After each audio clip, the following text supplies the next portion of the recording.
Hello everyone, and welcome back.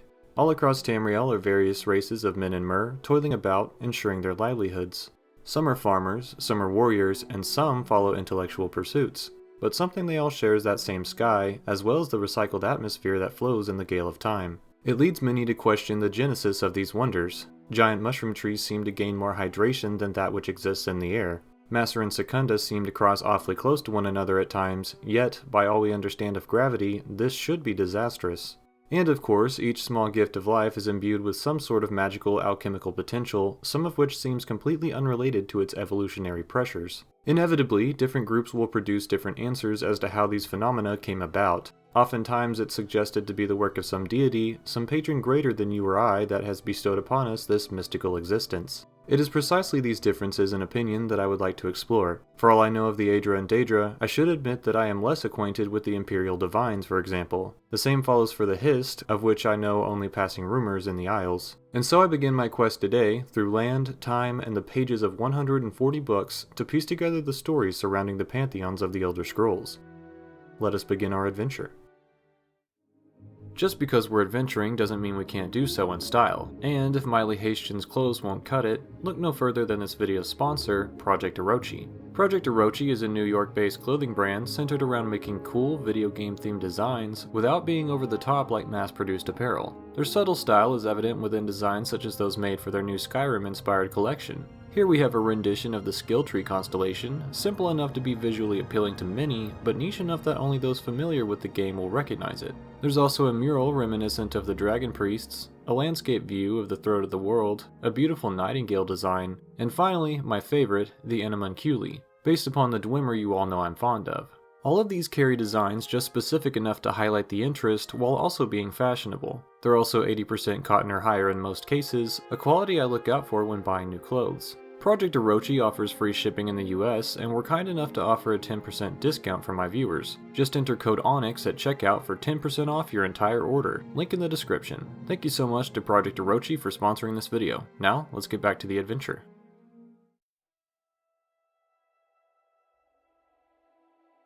To give a brief disclaimer at the start of our journey, I would like to say that many of the sources through which we find theological information will carry bias, regardless of their best wishes. What I present to you will be a mixture of their words and my own, and serve more or less to acquaint you with the various thoughts and speculation of our world at large, as it pertains to the gods. This information will also be covered as time progresses throughout the eras. There are but few better ways to use the ability of time travel than as an intellectual advantage. And so, each bit of information will be a mixture of beliefs, starting with my own contemporary existence in post-Blight but pre-Red Year Vardenfell. Then we will move on through the Oblivion Crisis and the events of the Fourth Era. Some of you may wonder why I do not use this information to turn the tides in our favor. If I were to share the news of an impending invasion of Oblivion forces, for example, I could very well be implicated in the matter, or worse, start mass hysteria that would lead to even more dire consequences than those eventually stunted by the work of Martin and the hero of Kvatch. I trust that you, too, will keep these events to yourself as you quietly benefit, though perhaps mentally suffer, from the knowledge of millennia.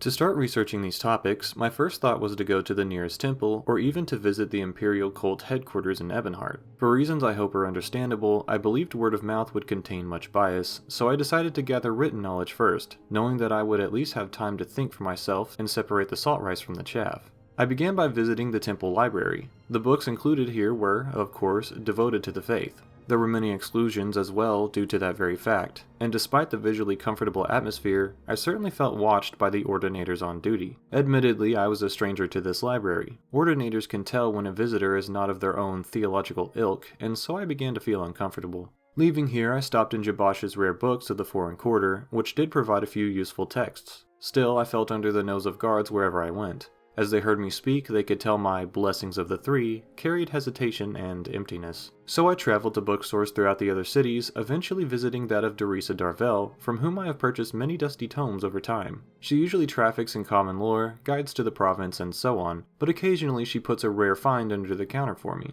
Thankfully, her guard is not well read and does not recognize the heretical pamphlets she stows between the pages. With books gathered throughout the island's libraries, I began to dig into the historical foundations of theological belief. And where better to start than at the very beginning? As with all stories, there's a first page, and as other wondrous authors will tell you, a beginning is a delicate time. This one is so delicate, in fact, that wars have broken out over disagreements regarding its factuality, as well as whether it should have happened at all. Indeed, we will see in the coming studies that there are those who wish to return to what they believe was their immortal ancestry. All the races of Tamriel and Mundus in general have variations of their own creation myths. Many of these share certain similarities, as we will come to see, most notably those taking place at the very start of the Dawn Era. And so I will lay out the common foundational story here, then expand upon the individual beliefs of whatever cultures I could find agreed upon histories of. All of my sources can be found and held with your own hands, save for some of the more esoteric pages I have acquired. I cannot take you back to my time for fear of altering history and causing the creation of major texts of our own. However, I hope you trust that these books exist. In fact, if you truly need proof, I'll bring a tome of your choosing back to this meeting place of ours so that you can look upon it with your own eyes. I only ask that you will be careful with the pages in such a case. Now then, let us begin speaking of the Dawn Era.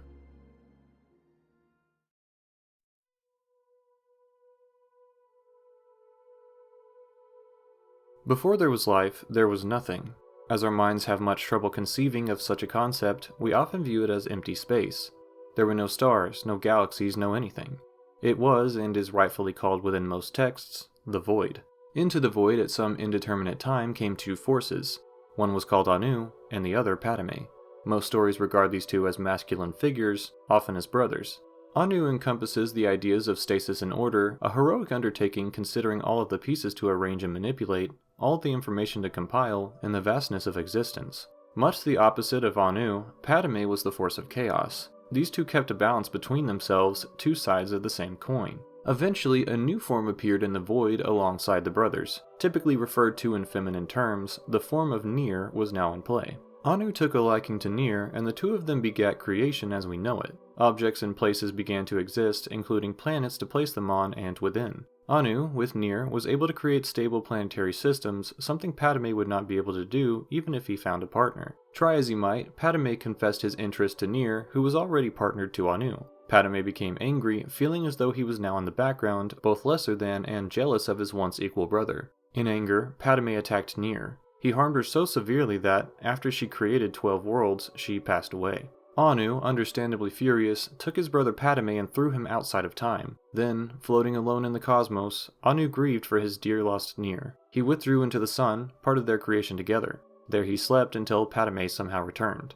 The angry brother broke apart all the world children of Anu and Nier, devastating creation in a chaotic, jealous rage. Eventually Anu awoke, then battled Padme once more, removing him from time again. This would set a repeating cycle that Anu would have to do something about. Unfortunately, the 12 worlds created by Anu and Nier were now irreparably damaged and would never be what they once were. It was as if someone took a book and tore out all the pages, losing bits and pieces in the process. Anu, stealing his courage, resolved to create order once more. He took the pieces of the 12 lost worlds and combined them all, forming what we call Nirn. Hopefully, he thought, this larger, more stable world could survive, a legacy from Nier to the all-encompassing Orbis, which includes not only the planets but also the different planes we will come to discuss. Predictably, Padme found a way back into the fray, only this time Anu was ready. They warred for an untold amount of time, until Anu realized they were both an even match. He grabbed his brother in a strong, bittersweet embrace, then threw the both of them outside of time itself, once and for all. Somewhere out there, their battle is understood to continue today, Padme creating constant chaos that Anu is there to organize and contain. From this battle, more things were created. Padme's blood, thick with anger and discord, became the Daedric forces. Anu's blood, shining and spread wide throughout the Orbis, became the stars. In places where both of their kindred blood mixed, a Therius was formed, within which were the Aedra. Forming the mixture of both order and chaos, they are able to have a more balanced view of creation than the Daedra. Both these Aedra and Daedra are called Et Ada, meaning original spirits. The term Aedra means our ancestors, and Daedra quite literally means not our ancestors. Upon Nirn, the combination of all that was left of Nier's creation were the beginnings of life. The only survivors of the previous battles between the two cosmic brothers were the Elnaphe and the Hist.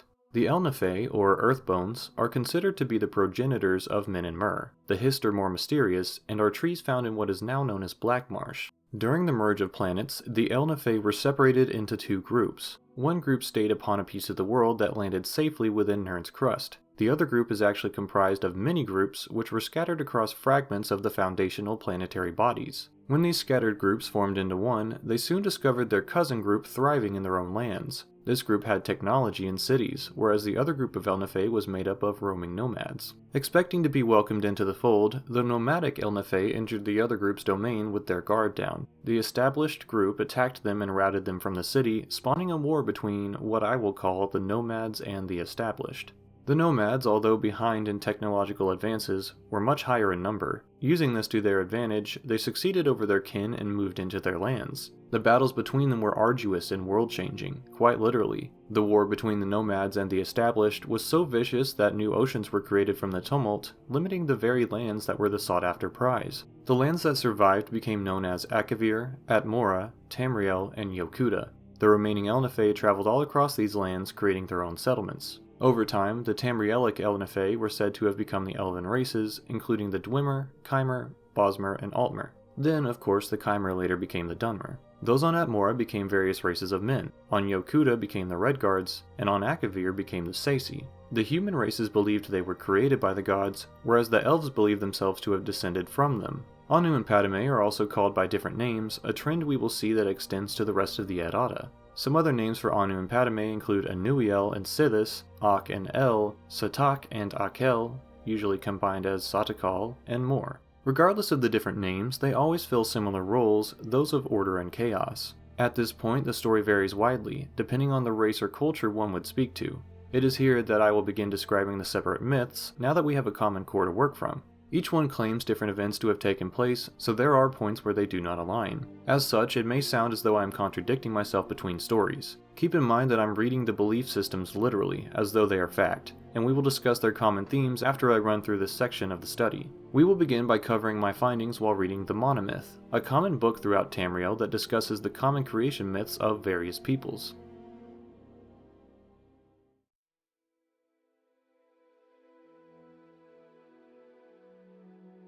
There are only two god figures that play a part in every Tamrielic religion.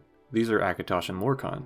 Akatosh is always related to time, which makes sense as time governs things within the Orbis, and this is a form of order coming from Anu. Following this, many people consider Akatosh to be the first god. Lorkhan, also known as the missing god for various reasons that will become apparent, is something altogether different.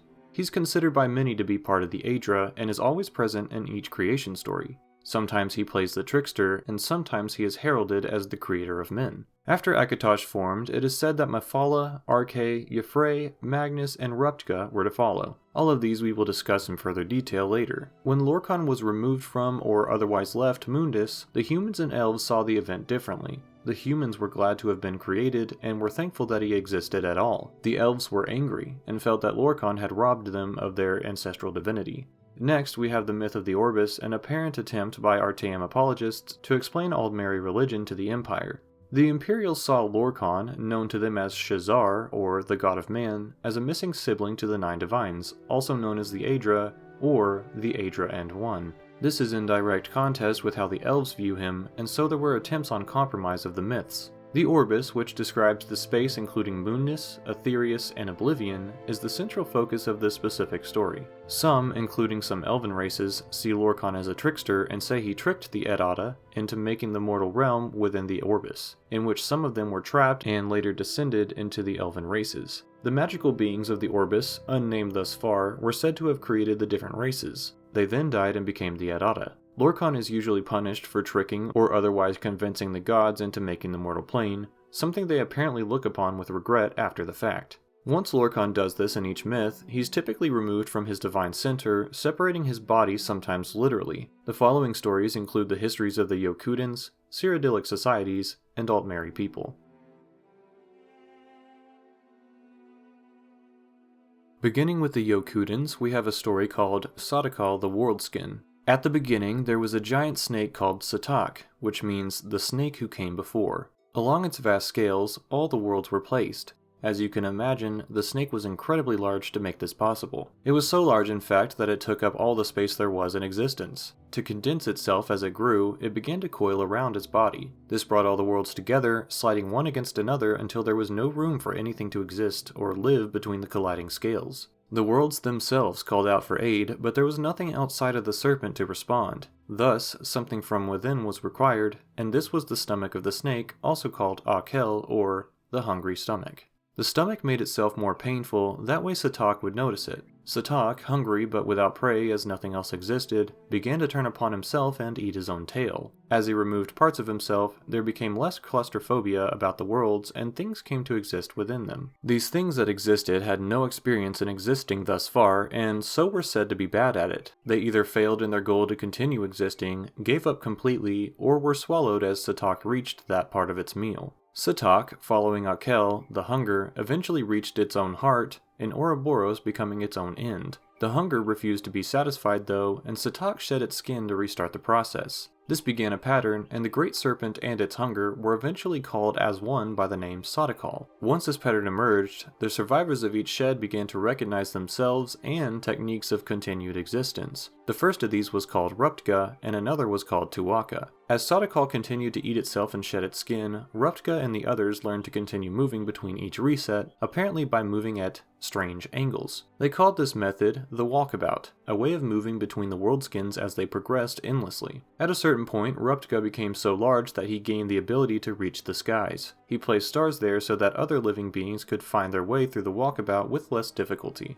Eventually, this became second nature to all the people, and they called the period between each worldskin the Far Shores. Ruptka had many children during the walkabout, and so was called Tall Papa for that and his size. He continued placing stars, but soon there were too many spirits to lead by himself. He needed assistance, and so he took bits and pieces of the past worldskins and formed them into a person called Sep, or the Second Serpent. Being made of the old skins, Sep also had the hunger of Akel within him. This hunger drove him mad at times, leading him to eat other people while Ruptka removed them from his mouth. Sep helped Ruptka until he was tired of it. He left, then took all the old worldskins of countless cycles. He balled them up together, then tricked the spirits to help him. These spirits came to enjoy the ease of living on this ball of worldskin, as they no longer had to follow the walkabout. They could now live simple lives in one place. Soon enough, the spirits on the skin ball began withering away.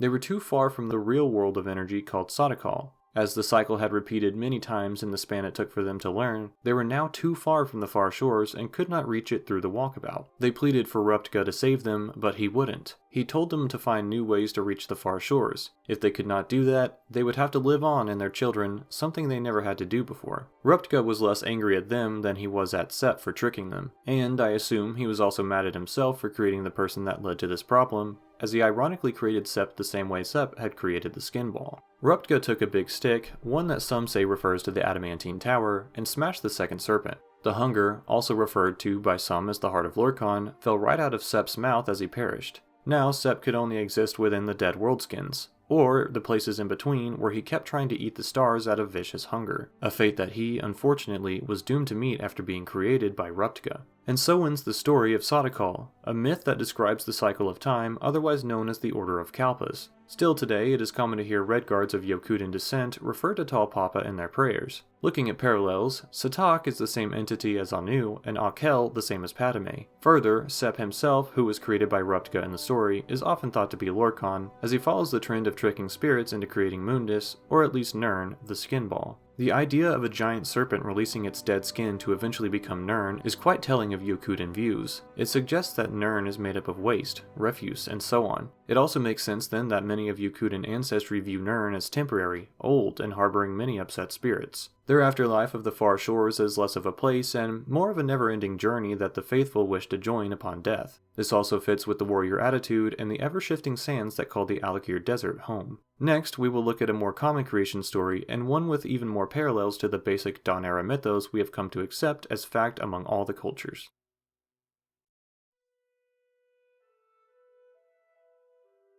This story is called Shezarr's Song. The tale begins with Shezarr telling the gods that they should have children. He spoke with conviction and led them to follow through. And so, the Aedra were said to have given birth to the world as we know it, including all manner of life within. Every bit of the world was infused with some part of the divines. After creating all of this, the Aedra were spent. They were less powerful, having used much of their might in this act of genesis. Because of this, some say the Aedra became angry towards Shezarr, saying he tricked them. This describes the elven view of Aedra, led by Auriel, known to the races of man as Akatosh. These Aedra viewed themselves as broken down and the world as being tainted. They decided they should at least tell the elven races descended from them to suffer with dignity, and, if at all possible, to find a way to exact revenge upon Shezarr the Trickster. From the human perspective, the Aedra, led by Akatosh, were mostly pleased with the outcome. They loved what they had created and were very interested in the various forms of life. Written within Shezarr's song is a quote that reads as follows, coming from the Aedra. "We have suffered and are diminished for all time.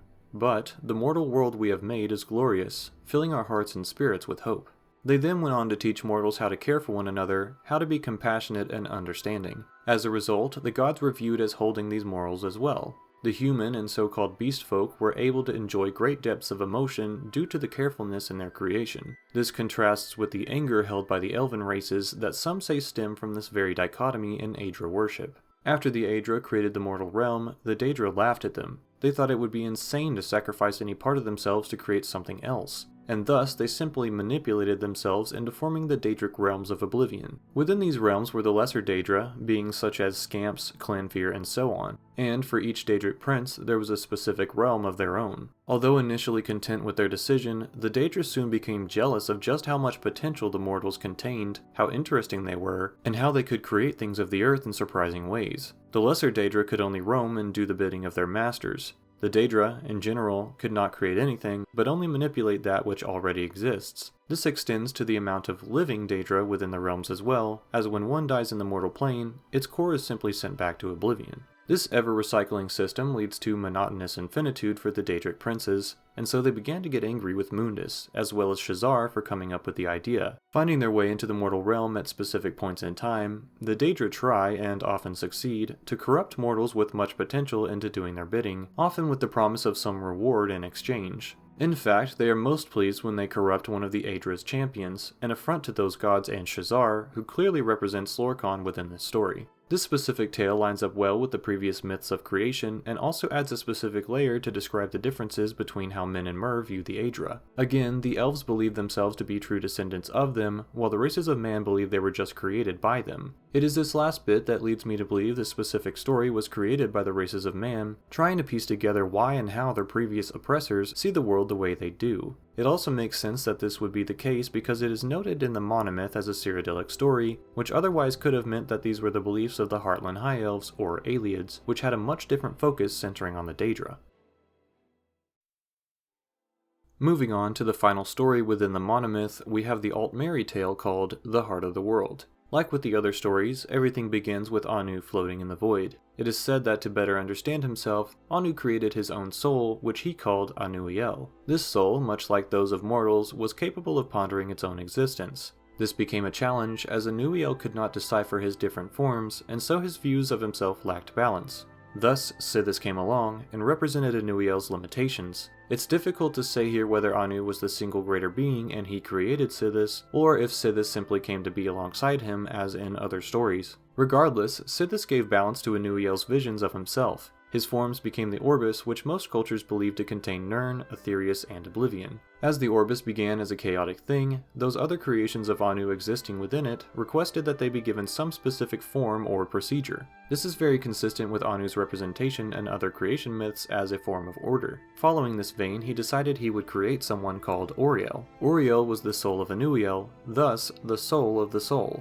As Auriel now existed, time began. With this new set of guidelines, the rest of the beings in the Orbis began to view themselves with heightened clarity. Thus, the forms known as Magnus, Mara, Zen, and even Lorkhan came to be. Although it is said here that, like in other myths, Lorkhan could never stay in any one place for too long a duration. He was also seen as a limit, abiding the common teachings of elven religion that he was mostly a negative presence. Reading further, we will see more evidence of this. Lorkhan entered all aspects of Anuiel, moving about this way and that, making sure he could not be ignored. He came up with a plan for even further order, or as the elven races would see it, limitation. He wanted to create a soul for the Orbis, a place where further aspect descendants could look upon themselves and realize their existence. Eventually, he convinced many of the gods to join him, even including Auriel, the god of time. This was because Lorkhan promised Auriel he would be the king of this new world. And so Mundus was created, where even the aspects of the aspects could ponder life. These came to be called the Et-Ada. As it turns out, it was a trick all along. Lorkhan planned for Mundus to be within the sphere of Sithis, whose chaotic nature wrought havoc upon those existing within it.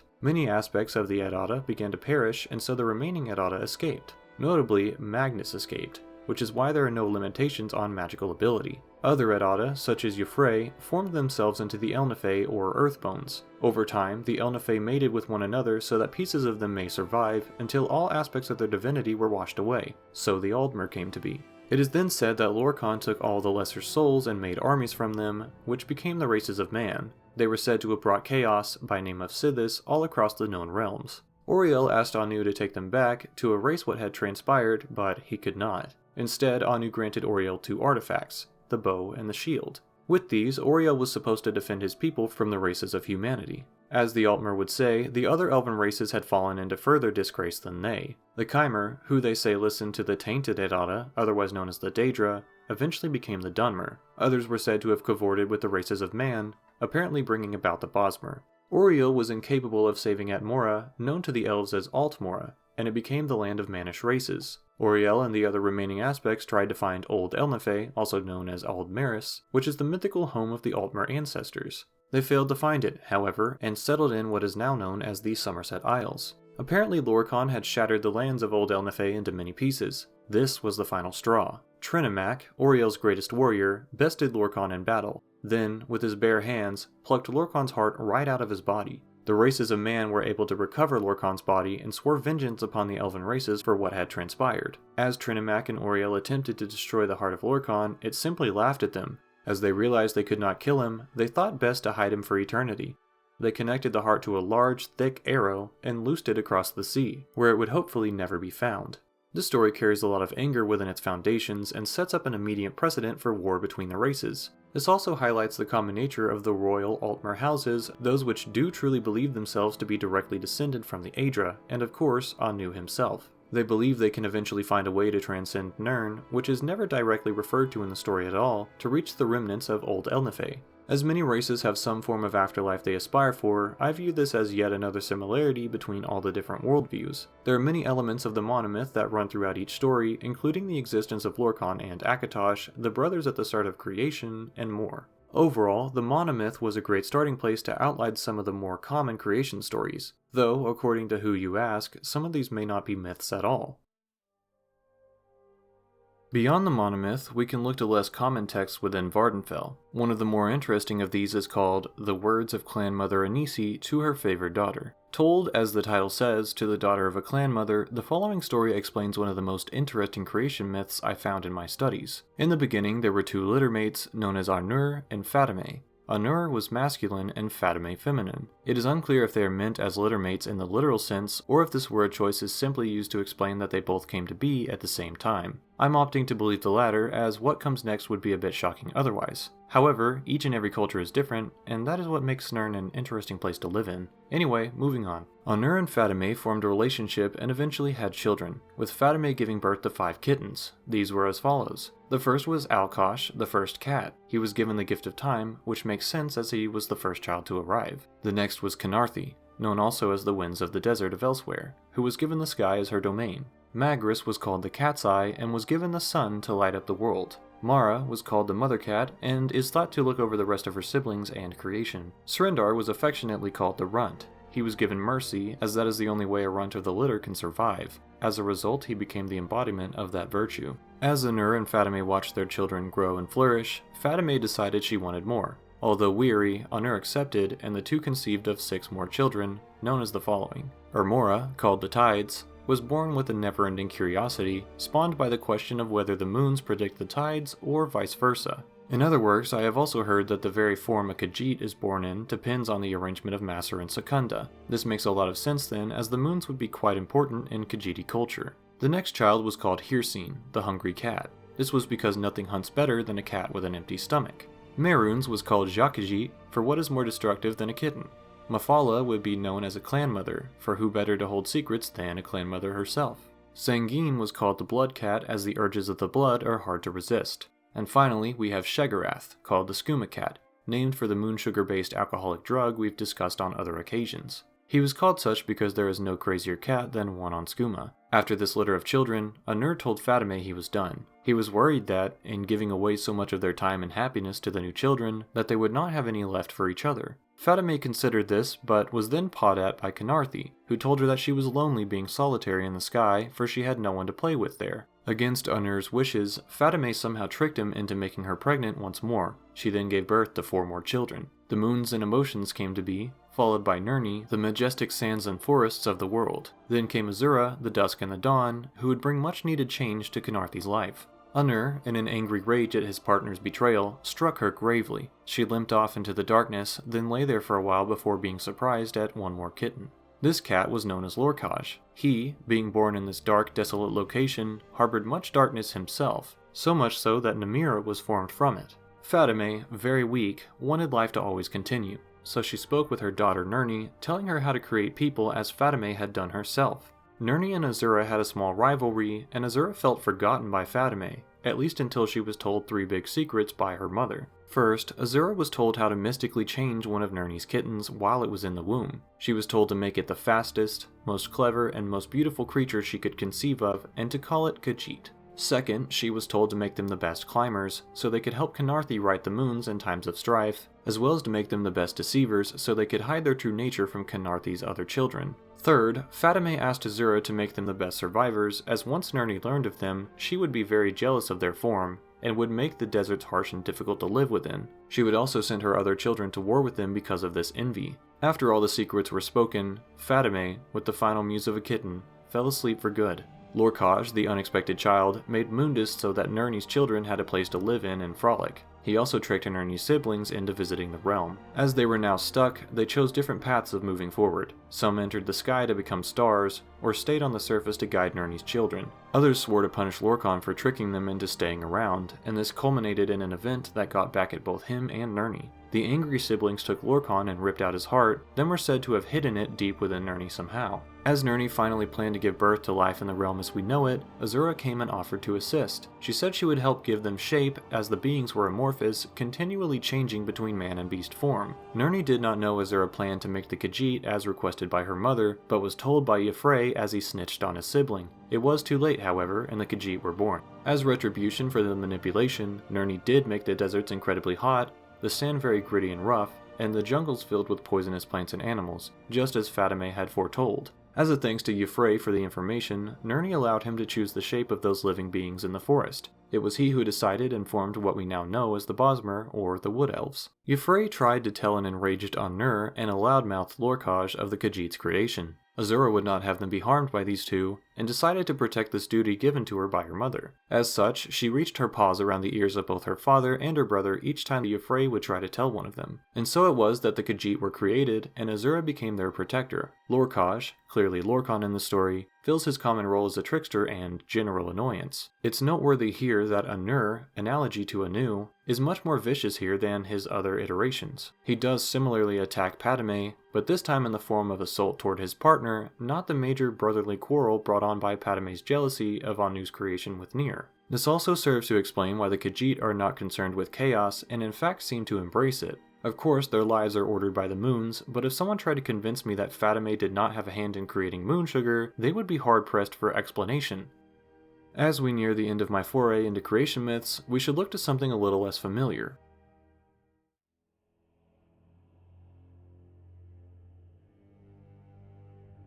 On the island of Solstheim, northwest of Vardenfell, there exists a small village of Nords known as the Skald. Separated for a large span of time from their Skyrim-based relatives, the Skald have developed a very different set of beliefs, though with common consistencies in character roles and so on. Still, you will hear in the story a name or two that we probably will not discuss again in the study. The story begins with a Skald-exclusive deity known as the All-Maker. This god provided bountiful harvest, clean waters, healthy game, and generally hospitable lands. Enjoying all of this immensely, the Skald generations became lazier and lazier. They regarded storms with carelessness, wasted food from their hunts, took for granted the clean waters, and many stopped speaking to the All-Maker altogether. In their lack of attention to most anything, the Skald forgot to watch out for the adversary. This was a force known to all Skald in the written histories, a being that would come to test them. It was now that he arrived in his more common form, known as the Greedy Man. He represented all the aspects of greed that the Skull had come to employ, and he dealt them hardships in equal manner. As he strode into the Skull village, he chastised them for their laziness. One can imagine the self-proud Skull laughing in his face, forgetting the ways of their past. It is said he was quite angry and decided to prove himself a force of reckoning. He stole their strength, as well as their magic. The Skull shaman moved his hands in rhythmic patterns he'd learned since childhood, but no frost magic came to bear. The strongest warrior of the tribe came to challenge the greedy man, but could barely lift his sword.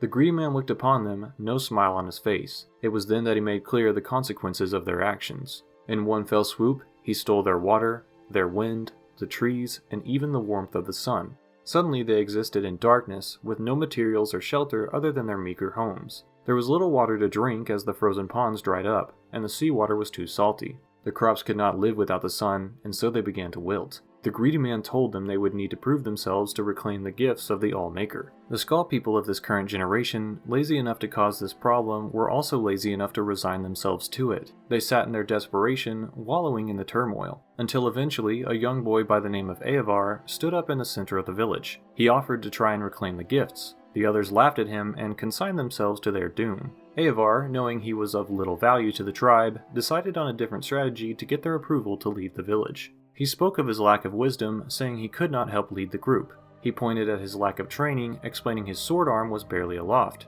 Finally, he told them that he would not be missed should he not make it back. The others agreed. Losing a mouth to feed would not be such a curse. And so Eovar went, looking for the gifts once offered to his people, but now rescinded out of retribution. Recalling the old ways of the tribe, he began visiting the sacred stones that dotted the island. This carried him from the green forests of the southern reaches all the way to the frigid wastes of the north. Each time he would speak to one of the 4 stones to be given a sign. His challenges were the following. First, he hunted the waters of life, as those were required for every breathing thing. He followed a black horker, which was unique as they were usually white to blend in with their surroundings. This horker swam through bone-chilling waters in a dark cave, requiring Eovar to follow near blindly. Once out of the water, shivering, he rose into a small cave. Here was a bottle containing the waters of life.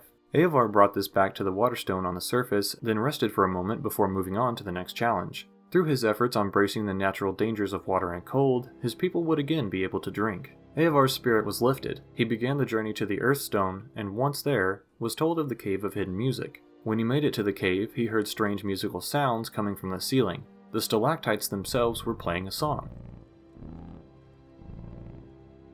With a small hammer, Eovar tried to reproduce it note by note.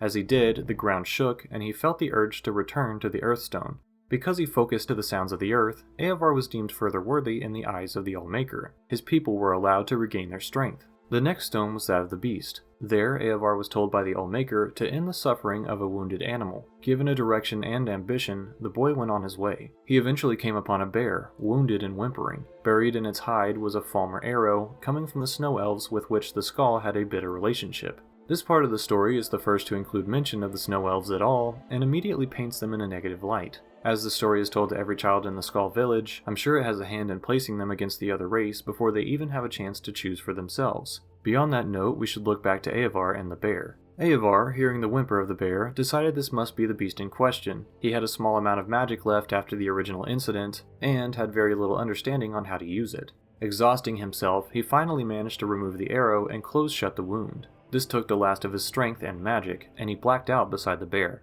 When he awoke, the bear stood over him, and the bodies of many Falmer lay gored on the ground. In thanks, the beast had defended him, thus restoring the trust between the Skull and the greater beasts of nature. As Eovar moves on to the Tree Stone, we see a recurring trend of the Falmer being antagonists in the story. The boy is told that the Snow Elves have the seeds of the trees, and that the Skull will only have forests again if he can retrieve them. Eovar moved closer to the campsite of the Falmer, and saw one with a big bag of what he concluded to be the seeds. As the Falmer heard him coming, he summoned the tree folk, most likely referring to the Spriggans, to aid him in destroying the child. The laziness of the Skull had allowed the Falmer to corrupt the very trees that were left on the island. Eovar knew the Spriggans were averse to fire, but would always try to put it out themselves and protect the others. This was okay for them, as they each had 3 lives. And so Eovar found some twigs and began a fire near the campsite. The Spriggans went mad, trying to put out the fire without catching it themselves. As the Falmer leader berated his tree-like charge, Eovar snuck behind him and stole the bag of seeds from his pocket. He returned these to the tree stone, and the ground began to shake once more.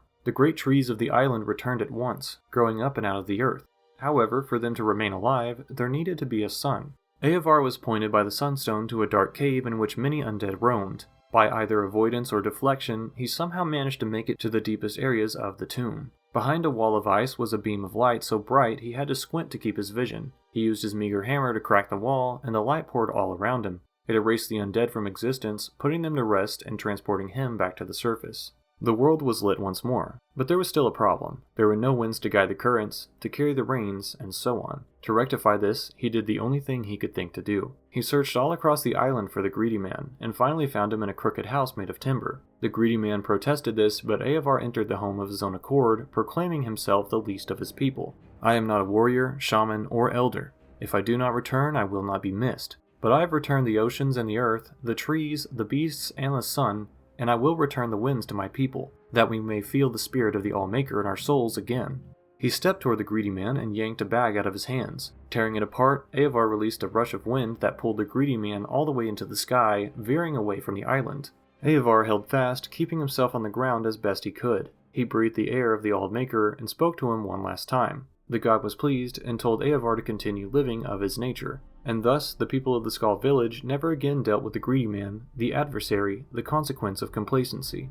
This story is indeed one of the most unique in all the realms, more so than that of the Khajiit even. The only real similarities I see between this myth and the others is the existence of a benevolent god that creates some kind of order, and an aspect of some sort that creates chaos and issue. Within my studies, these were all the creation myths I could piece together with printed sources. Word of mouth changes many things, and indeed, the views of my own people, the Dunmer, are radically different in many ways than we have discussed here. However, that will take much time to speak of, and so I will save it for later in our study. For now, I would like to compile the rest of the information I have found related to creation or those involved in it, without being comprised of completed stories.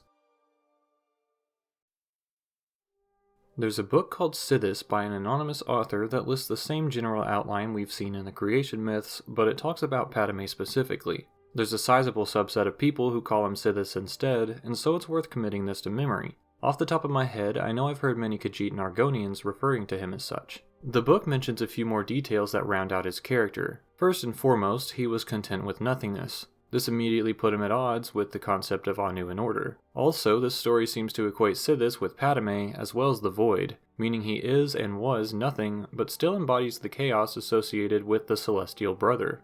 This is a bit hard to wrap one's head around, especially as the text posits that Anuiel was created by Sithis and not that they came to be at the same time. It says Anuiel was simply one of Sithis' ideas that was jealous and didn't want to die. Anuiel, with a big head, then made the Aedra, which acted as his friend group. From Sithis' point of view, Anuiel arrived, created friends, and then used them to enslave all the mortals, as well as everything else Sithis made.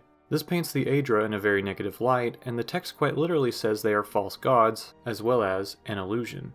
And so it goes that the creator Sithis made Lorkhan to exact retribution upon the demon Anuiel's friends. Lorkhan made the mortal plane, which caused much grief to the Aedra, who were then forced to tend it. This last part is, admittedly, an attempt at wrapping the book up succinctly.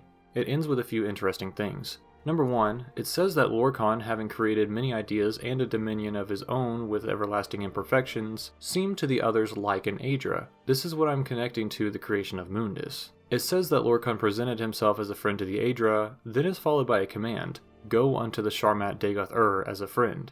This is very peculiar as it seems to simultaneously suggest that the reader should join Vorin Dagoth's cause, as well as trick him and pretend to be his friend while engaging with an ulterior motive. Also, this book is not attributed to any author, but the final text is written in the same ink as the rest, so it must have been written recently and by someone with proximal knowledge to the situation at Red Mountain. Finally, the book ends with this phrase, which I hope will not conjure any Daedric spirits. Ahem. A Mora Altadun Padame Lakan Ai.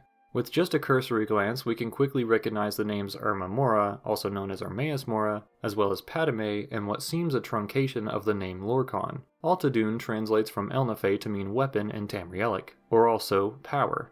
Armaeus Mora, as we will discuss later, is concerned with hidden or secret knowledge. Padme is the chaos to Anu's order, and so I will cautiously translate this to say, hidden knowledge, weapon, chaos, I am Lorkhan.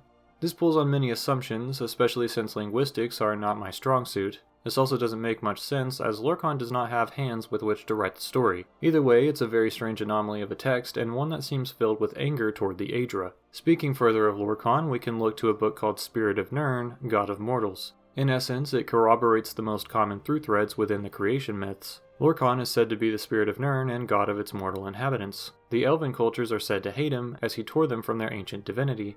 Opposite to this, the humans revere him as Shezarr, the god of men, though that name is not listed here. Finally, some think Lorkhan created Mundus as a testing ground in which mortals could prove themselves worthy of godhood. It seems that the elven races would follow this compromise rather than damn the missing god. For that reason, I feel the author of this short story may be a bit confused.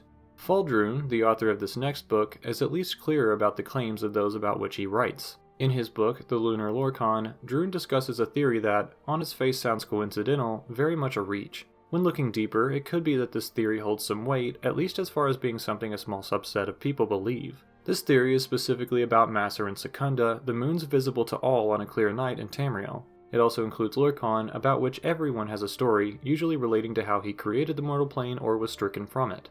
The theory of the Lunar Lorkhan goes as follows. The two moons were and are the two halves of his flesh divinity that he was ripped from. Lorkhan was a planet that participated in the great construction of Mundus, but where the Aedra lent portions of their planet selves to the plane, Lorkhan broke less cleanly and pieces of him fell to the land.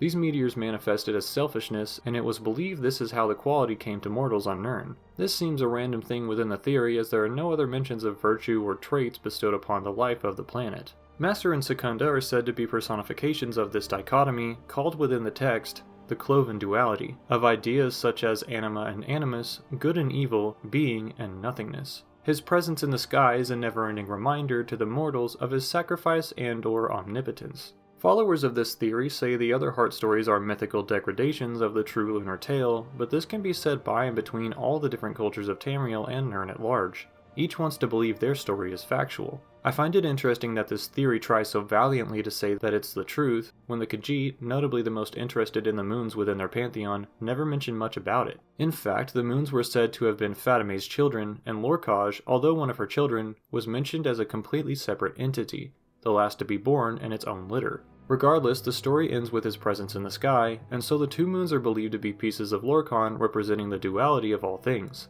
As I said before, this seems mostly to be coincidence and the attribution of significance where there is no evidence to support it. Of course, it is as much a theory as the many other myths. There's another small book that speaks of Lorkhan, but one that mainly adds to the Nordic view of the afterlife. This is called Sovngarde, a Re-Examination by Beredit Gestal. Gestal lists here that Sovngarde is the Nordic afterlife, a place thought to exist within Aetherius and containing many great warriors of old. In Sovngarde there are endless wrestling tournaments, bottomless flagons of mead, and all the heavenly delights one could ever dream of, free from the worry of consequence or pain. Lorkhan, by the name Shor, is said to have created it to honor the deeds of mighty Nords who fell in battle. In fact, many less noble warriors have tried to find it within the mortal plane, knowing they would not reach it otherwise. Of course, they always fail. The story wraps up simply, stating that any valiant Nord can enter Sovngarde should they complete heroic deeds or fall in a courageous display of war. Next is a small scholarly work written around the time of the Oblivion Crisis by Ayakantar of Shimmerine. It describes the basic outline of creation, but also the transition of the Dawn Era to the Merethic and beyond. This one is quite interesting and brings us a little more up to date on things as they pertain to contemporary lifestyles. The Dawn Era, as we have come to learn, ended one way or another with the exodus of the Adada from Mundus, as well as the creation of something we have only mentioned a few times, the Adamantine Tower. This was the first mortal creation on Tamriel, for a very brief summary. Still, this was a mark from the mortals staking their claim on the world, and it should be remembered as such. There are a few details of the Dawn Era that are mentioned within this text, but not others. Apparently, Magnus was the one who decided to end plans for the mortal world, realizing he had been tricked by Lorkhan. He left, and so did many others, save for those who would become the Elnathae. This story has them throwing Lorkhan's heart from the Adamantine Tower. It landed, then a volcano formed around it. This is most definitely referring to the Red Mountain, as many of us now know. At least, those of us who have read into the exploits of the Nerevarine and believe them. Admittedly, some of those are hard to believe, but you cannot deny the results. Either way, with Magnus gone from Mundus, the cosmos began to stabilize and limit itself. It was then that elven written history began. This was called the Merethic Era by the races of man, translating to the Era of Elves. During the Merethic era, the elves enjoyed being around the Adamantine Tower, which resides in current-day High Rock on Balthier Island. They enjoyed it so much that the Daireni, a high-ranking Altmer family, took it over. Emulating its wonder, the Crystal Tower was built on Somerset Isle, and the White Gold Tower was built in what is now known as the Imperial City in Cyrodiil. Meanwhile, in Vvardenfell, the First Era Wizard Towers were being constructed, including those at Ald Redania, Balfell, Tel Aruhn, and Tel Mora. Much travel and expansion of peoples happened during this period. The Ayleids began to flourish in the heartlands of Cyrodiil. The Chimer moved into Resdayn, now known as Morrowind, and they conducted occasional raids on the secular Dwemer clans. These clans then went underground to avoid the Chimer, building strongholds within the Velothi Mountains, which separate Morrowind and Skyrim. The Velothi Chimer were said to have, with ruthless turn of phrase, degenerated into the tribal Ashlanders and House Dunmer. As people and cultures change over time, I believe this word choice to be quite inaccurate, and even actively harmful. In fact, as we will see later, the Dunmer eventually vindicated the ways of the Ashlanders, who never wavered from their faith regardless of what tribunal law may have proposed. During the gradual transition of my ancestors, the Needs of Atmora were being led by Ysgramor into Tamriel. They were initially driven back, but they then arrived later with the 500 companions, staking a claim in what is now known as Skyrim, as well as some surrounding areas. It was at the end of the Merethic era where Pelennor Whitestrake, about which there are many opinions, came and led the races of man to conquer more lands, usually by methods unanimously considered vicious. And so, Iacantar of Shimmereen's account of our shared history concludes. Other than the strange words chosen for the evolution of my people, and the notable lack of disdain toward their usual targets, I do believe this succinctly wraps up events that paved the way for our more modern written histories. Before we move into specific lore surrounding each deity in detail, I'd like to speak a bit more plainly on religion in Tamriel. Tamriel, and Mundus in general, is a difficult place to live in. Yes, there are beautiful vistas and bustling towns, but there are also hovels in the mud and Daedra in the ruins. Cyrodiil's Imperial City is a structure of confidence, but there is also an ever-present undercurrent of political unrest. Skyrim's climates are incredibly cold, and the return of dragons despite this fact does not aid the list of people's troubles. It's usually during these difficult times, the travel of the caravan, the wish for a hero, that the names of the Errata are often invoked. This is not to say that people do not regularly worship their patrons, or that they care less depending on the moment. These are the times when their bond with the patron is tested in reverse, where it is time for the deity to help them in turn for their diligent obedience. Coming from the Arcane University in Cyrodiil is a small manuscript by Brother Hetchfield, an Imperial scribe. It concerns modern views and activities regarding religion throughout the Empire. Hetchfield notes that there are times people will outright refute the existence of the Errata, citing their apparent carelessness in moments of strife for the people of Tamriel. Indeed, there is always an answer, as most justify the lack of attention from their patron as a test of sorts. This is more likely the truth when it comes to the Daedric princes, but as it is said in reference to the Aedra, it becomes a cause for some concern. The Aedra, who we will discuss quite soon, are known to be a little more hands-off with their followers. It's rare that a discussion will take place between goddess and priest, and so it seems there is a constant need to reaffirm their existence by attributing different events to their favor. Moving on, Brother Hetchfield waxes about the gods in an undeniable truth, saying that mortals cannot comprehend but a small fraction of the motives of deities, exactly why and what they're doing. This is true, and it's hard for me to decide whether it's more accurate to the Aedra or the Daedra. In the case of the Aedra, their lack of direct communication leaves much to the imagination, as there's not the slightest inkling of a clue, save for what the Priory leader explains to the faithful. As far as the Daedra go, it is common to be told exactly what you should do, but often without explanation or its role in their overall scheme. Indeed, if you are told, it may even be foolish to believe it. The Daedra are not known for their honor or truthfulness. As people continue to follow, serve, and give offerings to their patrons, it is said that their power grows in response. Although it would be difficult to prove this across the board, it can easily be seen within events such as the rise of the Mythic Dawn during the Oblivion Crisis, which allowed Mehrunes Dagon to enter the realm of mortals. This only came about as many people formed together under this belief and conducted sacrifices in high number, leading to his eventual summoning.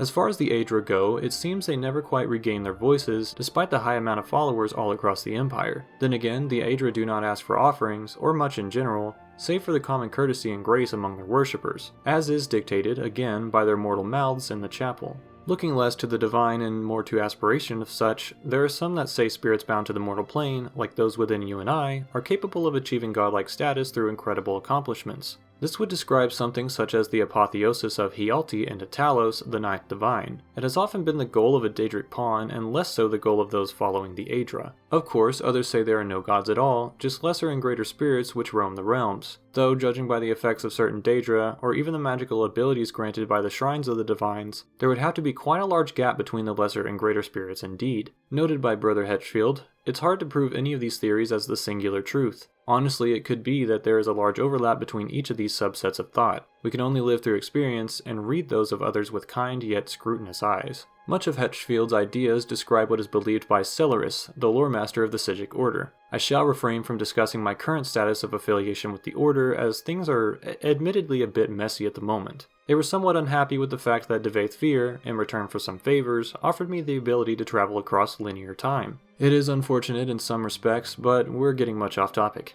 Anyway, according to Stendarr, the canon position of the Psijic Order posits that the Errata are simply spirits of superior people who were granted greater influence in the afterlife. As mentioned, this fits one of Hetchfield's topics of discussion. Further, Stendarr gives examples saying people feed Boethia power through cruelty and Vermina through hatred. In the case of Boethia, I think, if not already, this shall become self-evident by the end of the study. Though in the case of Vermina, I would like to see more explanation as to why they believe she is powered through disdain, and not something like nightmares or, on the other extreme, very pleasant dreams. The Psijic Order also takes a large stance on tyrants and dictators within this book, titled The Old Ways. It demands that these hyper-controlling people should be completely humiliated and belittled, not martyred or sent to rule their own realms of oblivion, the latter of which there is no known precedent for, at least not to me. Still, it sounds like they consider Talos to have been a dictator, which, although he is often a courageous warrior in the histories, those are written by the victor. He did, according to legend, use the Numidium and potentially betray an ally or two in his quest for power. And so it seems the Psijic Order, although comfortable with the idea of apotheosis, would wish to pick and choose for themselves what is right for the world at large.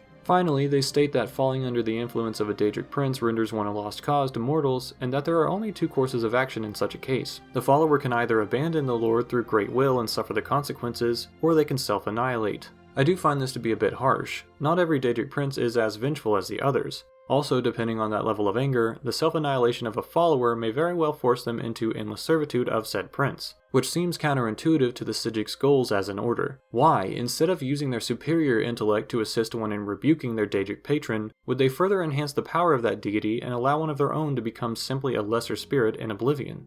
It is now that our real foray into the pantheons begins, where we will discuss each major and even lesser deity in detail. My planned order for this study begins with covering the Aedra, those I need to spend much time researching, followed by the Daedra, then the Tribunal, the demigods, and finally, the saints and, as the Psijics would put it, the notable lesser spirits. Let us begin. By and large, the Aedra, specifically the divines as we're going to discuss, are viewed as a benevolent pantheon. They're followed by people who seek to live calm, comfortable lives. Generally, the attributes employed by the divines are thought to be associated with the different vocations and attributes of mortals. As the criminal prays for mercy, he reaches for Stendarr. When a young couple is in love, aiming to be wed, they ask for Mara's blessing. And so, the divines are connected to very important events within the lives of those who follow them, most often people who live within the territories of the Empire. Apart from these, there are of course those who follow the divines simply under different names with slightly different attributes. As we go over each of the 9 in detail, I'll provide other names that they are referenced by, as depends on the race or faction of the worshipper. To best understand these followers, I'll be visiting the different chapels of Cyrodiil, where each major city has a devoted building to one of the 9. With their insight, as well as what I've learned from reading, I'm sure we'll be able to create a holistic understanding of the deity's true nature. Let us begin with the first divine to have come, and the first of the 2 Aedra that make an appearance in every creation story, Akatosh. Hey guys, real quick, if you find yourself enjoying the video or even learning something new, please feel free to like and subscribe. This helps me as a small channel and helps continue discourse in our favorite realm of deep lore. Thank you so much and enjoy the rest of the video.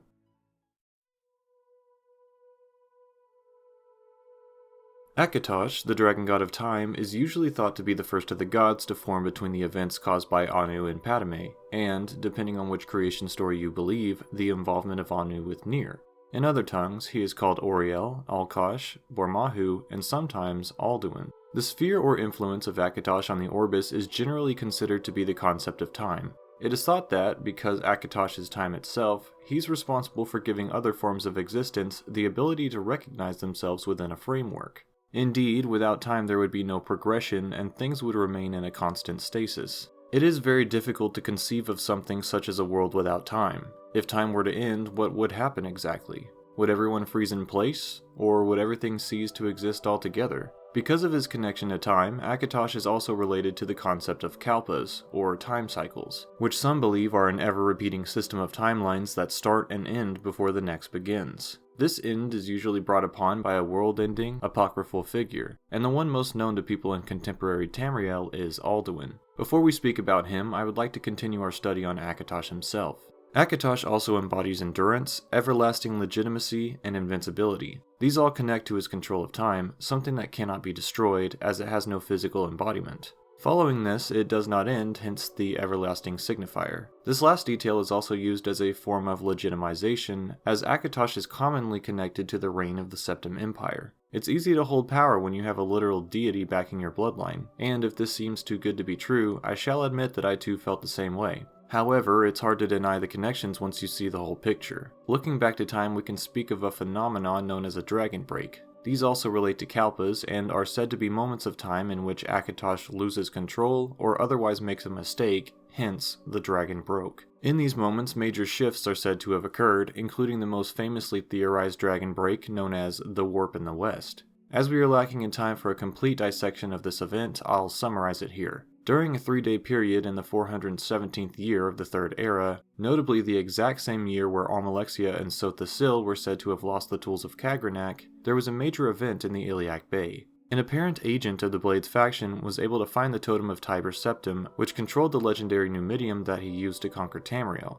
As the story goes, this hero could not use it, but the head of each local kingdom in the Iliac Bay, as well as the current emperor, were able to somehow simultaneously use the totem to control the Numidium. All of them gained ultimate power of the region at the same time. If that does not make sense to you, you're not alone. A series of apocalyptic events happened all throughout, thought to be a result of this conflict in time. Eventually, by the end of the 3-day period, 44 city-states had reduced to 4, 1/11th of the original. These were Daggerfall, Orsinium, Sentinel, and Wayrest. And, somehow, all of them ended up under control of the Empire. So now we know what can happen when Akatosh has a lapse in judgment or acts with any sort of hesitation. However, the ending of this dragon break, although not directly correlated with other examples of the phenomenon, does strangely align with the goals of the Empire. In fact, Akatosh was said to have given some of his divine blood to the Imperial family in the form of the red diamond that we will discuss later with our covering of Saint Alessia. Connected further to this red diamond is another phenomenon. Between Mundus and Oblivion exists a separation known as the liminal barriers. This was powered by the dragon fires, which, in turn, can only stay aflame so long as the red diamond, also known as the Amulet of Kings, is worn by a member of the royal bloodline. This explains the eventual breakthrough of Mehrunes Dakin into the mortal plane, since there was a momentary lapse of weakness between the assassination of Uriel Septim VII and the reunification of the amulet with Martin, the lost heir of the previous emperor. And so it seems that the Empire truly is a formation backed by a god. It is unfortunate for many, as their ways of life are forever changed. However, although there is corruption to be found in any such institution, the major tenets of the Empire seem to want to employ what their divines request. These, of course, are also intertwined with the goals of the Empire. Let us look over them. Number 1, obey your emperor. I'm not sure I need to clarify this. Number 2, study the covenants. This describes the agreements made between the people and Akatosh himself, and request bravery and endurance in all trials they face. 3, worship the Eight. Akatosh requests that people follow the other divines as well as himself, though there is no mention of Talos in these specific commandments. 4, do your duty. This refers to the duty of citizens to their empire as well as their gods. Finally, heed the commands of the saints and priests. The Empire says Akatosh enjoys the order of hierarchy. This, to me, seems very self-serving, though the inclusion of the concept of order does much to convince people, I'm sure. I have many more nuanced thoughts on the Empire, but we risk straying dangerously far from our study on Akatosh directly. As the Dragon God of Time, it makes sense that Akatosh is usually represented as a golden dragon, a dragon made of flame, or what have you. In my time, my first memory of his visual form was the statue in Ebonheart, erected by the Empire as the centerpiece in their first official city within Vvardenfell. In the admittedly beautiful stained glass depictions of the Imperial chapels, Akatosh is one of the most interesting forms. He stands holding an hourglass with the sands of time, ironically, or poetically, made of burnt glass suspended in place. It provides a strangely calming effect. The more notable trait of this depiction, though, is the fact that he is the only divine pictured with two faces, one being the dragon, the other being his wizened human visage. In the next era, he is instead represented through a small shrine as a coiled dragon on a rounded pillar, eating a sword. Understanding the division of Nordic views on Akatosh, it makes sense that he is simultaneously revered but shown as potentially defeating himself, something that will make sense when we speak of Alduin. When Martin became the avatar of Akatosh during the defeat of Mehrunes Dagon, it was a shining moment. The empire that had long been losing appeal to many, especially with its apparent inaction during the Oblivion Crisis, was again legitimized. And Martin Septim was forever entered into the annals of history as a hero, chosen by Akatosh to defeat a major threat to the world. And speaking of major threats to the world, there can be no greater threat than its possible end.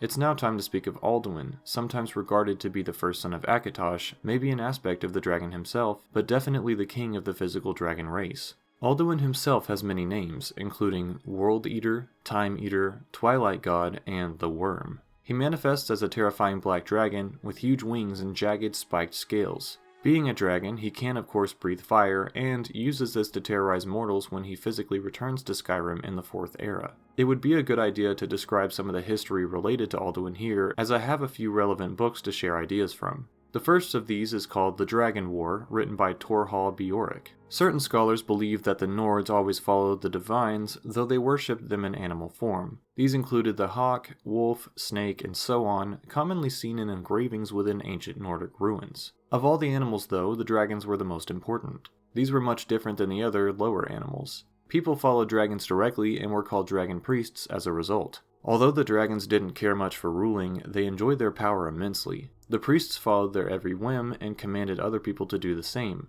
Hence, the dragons were now in control of the human races. In Atmora, the dragon priests obeyed certain laws, codes, and restrictions that made their rule somewhat bearable. Tamriel did not have so kind a religion, and the dragon priests essentially made slaves of all their followers. At a certain point, these slaves rebelled, prompting the priests and the faithful to fight back. When the priests could not satisfy the dragons any longer by delivering sacrifices and other offerings, the dragons turned upon them. Thus began the Dragon War. As Bjork notes in this study, there were a few dragons that sided with men, and the priests of the Nine say it was Akatosh intervening, trying to level the playing field. The dragons aided the humans by teaching them the Thu'um, the dragon language imbued with much power. And so, after much human death, some opposing dragons began to die as well. This inspired the human rebellion, and they continued fighting until all the dragon priests were overthrown, many of them sent to hide in Nordic ruins. The rest of the surviving dragon priests buried their leaders' bodies within mounds across Skyrim, hoping they would one day return and reward the faithful.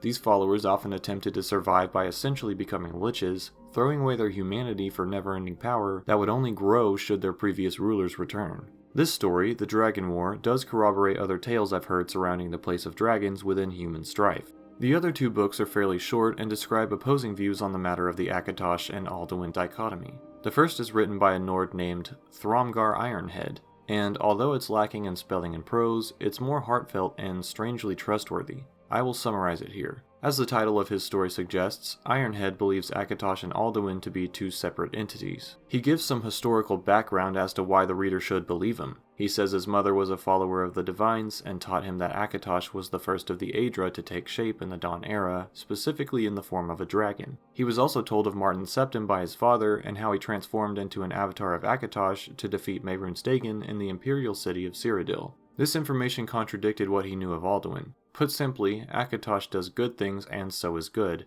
Alduin ends the world and so is bad. Akatosh is some sort of spirit dragon, but Alduin is a real physical dragon that can harm people. Rounding this summary out in the succinct words of Thromgar Ironhead, Alduin is real, and he ain't Akatosh. The last written story I want to share regarding Alduin is the Alduin and Akatosh dichotomy by Alexander Simon, who basically completely refutes Ironhead's beliefs. In this book, Simon lists some common knowledge. Akatosh is thought to be the first and most powerful of all the divines, and is an embodiment of infinity. He posits that all Nords believe Alduin and Akatosh to be different entities, which is a big generalization. This may be true of most, but I think, especially given all that has now occurred in written history, we can assume that Alduin is one aspect of Akatosh at the very least. In fact, I've read elsewhere that some Nords believe him to be a world bringer rather than devourer, which places him very close to being the same as Akatosh. It is thankfully clarified that Nords do believe in both, just not that they are the same entity. Simon lists that some stories say Alduin powers himself by eating souls, and that he led other dragons in an anti-human war long in the past.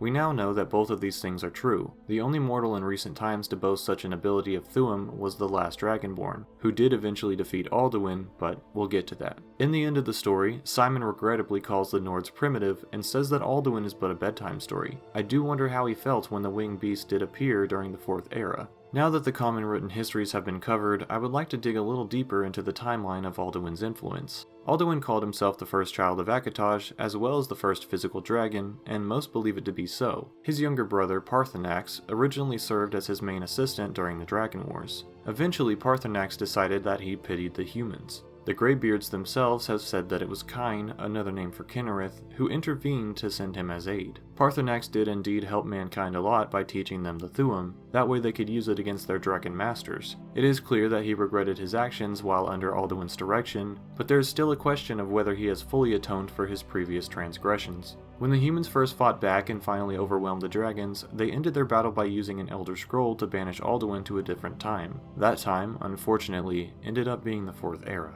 Knowing this would come, Paarthurnax stayed atop the throat of the world, the exact area that Alduin had been banished from thousands of years ago, and all this time he has waited for his elder brother to return. As the Dragonborn and Paarthurnax worked to destroy Alduin's physical form, they learned it would not be enough. Alduin entered Sovngarde to regain strength away from the mortal realm. However, the Dragonborn was allowed to follow and, with the help of the original trio responsible for his banishment, was able to kill Alduin. It is noteworthy that Alduin's soul was not absorbed, and so it may very well be that Alduin will return someday. Thankfully, for now, those of you residing for much of your time in the Fourth Era will be quite safe. With Mehrunes Dagon removed from the realm, and Alduin as well, it seems that events directly relating to Akatosh are, for the moment, at rest. Save for the Empire, of course, which continues on its way, albeit unsteadily. With Akatosh described as clearly as we could know him, I would now like to dive into his related artifacts. These are not many, and the number indeed differs upon who you ask. For the purpose of this study, I will include 3, the Amulet of Kings, Auriel's Bow, and Auriel's Shield.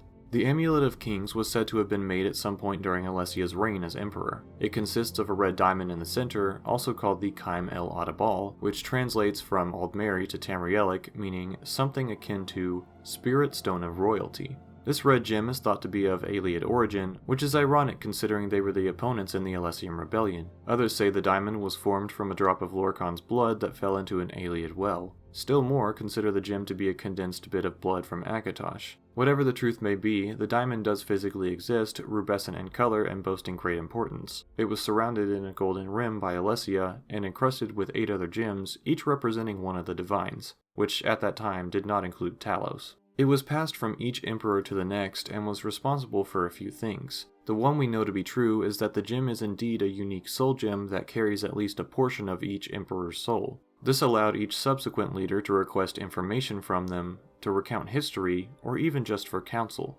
Some of the other uses are disagreed upon, but I believe I mentioned before its importance as a prevention of Oblivion's merging on the mortal realm. It is said that the dragonfires which power the liminal barrier would go out if the amulet was not worn by a member of the royal blood. During the Oblivion Crisis, there was a lapse between the death of Uriel Septim VII and the discovery of Martin, his lost heir. As we all know, the Oblivion portals opened across Tamriel at this time, and so the coincidence would not be a common one. In order to defeat Mehrunes Dagon, Martin had to smash the amulet. It released the souls of all the previous rulers, including his father, and the power converted Martin into an avatar of Akatosh, which defeated Dagon and banished him back to Oblivion. And so it was that the Amulet of Kings was no more. Now, only the red dragon crown exists as a primary symbol of power for those of royal blood. As for the other 2 artifacts of Akatosh, we have 2 armaments that contain immense power. First, let us look at Auriel's shield. This shield was made from a mixture of ebony and moonstone and has many attributes to make it quite useful. These include fire resistance, shielding from spell effects, and restoration of health. In its first iteration, it very much resembled a standard shield. Its coat of arms included a quartered design, alternating a black and red striped pattern with a black, potentially ebony, matte form. It was clasped by bronze that may have been gilded with gold, as there is no way gold would block an attack. However, this is a mystical shield and may very well have been supernaturally impervious. 6 years later, the shield once again appeared in a new form. This one was more rounded in design and was made mostly of ebony, being the dark color shown under concentric metal rings. Moving 22 years into the future, we see the shield looking much the same in shape, though different in color. There has been further gilding, or perhaps some form of major wear upon the ebony sections. It is now wielded by Drellin Linum, a buoyant armiger charged with defending the Ghost Gate, as well as keeping its contents inside. It seems Akatosh, unlike the Daedric princes, has allowed his artifact to move naturally from one person to the other, not choosing its wielder based upon any specific attributes. After this point, it was another 207 years until it showed again. It seems that Linum either passed it through her family, fell with it in battle, or otherwise lost it to time. Now it's found its way into the hands of a degenerated Falmer within the Forgotten Vale. It is said that the Dragonborn was able to recover it. It was also rumored, albeit believably, that the shield charged much energy in its time of unuse. So much so that the shield, if used in physical combat, will glow and even throw enemy combatants by way of a shockwave. Interestingly, it seems to have lost its other effects, though their transformation into this current form is probably more useful. Speaking of its current form, the shield is basically unrecognizable from before. However, it now looks more in line with its purported raw materials, with the graceful curves and winged angles bearing a pure white that almost calls to mind marble. This is truly an artifact befitting a deity, or even an ancient Aldmer hero who, depending on which person you ask, may have either been Akatosh's chosen warrior or an aspect of the dragon god himself. Auriel's bow is almost always considered to be the most powerful between the two armaments. Its first iteration, although not visually amazing by any means, has the ability to hit its mark no matter what, so long as the bow is aimed in the enemy's direction. This is incredibly powerful, and it is somewhat ironic that the bow is mostly used by people who are already proficient in skill, though it would definitely add a ridiculous amount of range. 6 years later, the bow had not changed much in design, but was radically different in terms of effect. Although it lost its original ability to hit any target without fail, it has now gained a lightning charge effect as well as the ability to leave the target drowsy and empty of magicka. As it is rumored too, the bow eventually disappears and reappears dependent upon its energy usage. Once it appeared in Morrowind. Funny enough, it also ended up in Ghostgate, much like Auriel's shield. It was then wielded by Rowland Othravel, who was targeted by a Telvanni mistress for repossession. It's unclear whether this occurred, but what we do know of the bow is that it rivaled the Daedric longbow in terms of power, though it seems its use throughout the decades had left it devoid of any specific magical effects. 2 centuries later, Auriel's bow certainly regained its strength. Similar to the shield, it now took on the appearance of chiseled moonstone. However, it had become a weapon of incredibly dangerous power. This discovery came as a result of the tyranny of the sun, an ancient prophecy that stated the sun would be blotted out completely if shot with blood-cursed arrows from Auriel's bow, rendering the world a paradise for vampires who no longer had to hide in shadow. The prophecy required the blood of a daughter of Coldharbour. This meant a female vampire, as Molag Bal was said to have spawned the first of the undead creatures. Sorana, a vampire fitting this exact description, became the target for both her father and a living snow elf called Virthur. However it may have happened, Sorana survived, and the other two did not. Hence, the prophecy was never realized, or else you and I would be holding the study very quietly, locked away in some safe place far from the vampire menace. It is a good thing that this bow, if owned, was never used for such an evil purpose. This would definitely wreak havoc on the plant life in affected regions, which in turn would lead animals to starve, and a major cascade would continue, all the way until the remaining mortals would be nothing but cattle to their vampire overlords. Despite this thankfully not being the case, there are rumors of the bow being used for other purposes. Some say if a sun-hallowed arrow is shot toward the sun, it will call down beams of light that harm enemies nearby. If that enemy is undead, it is said this weapon will do triple damage. Although this is a weapon of Akatosh, it seems incredibly fitting that it would be used by a follower of Arkay, our next divine of discussion. Following Akatosh's order of time, let us move forward and look into the other divines.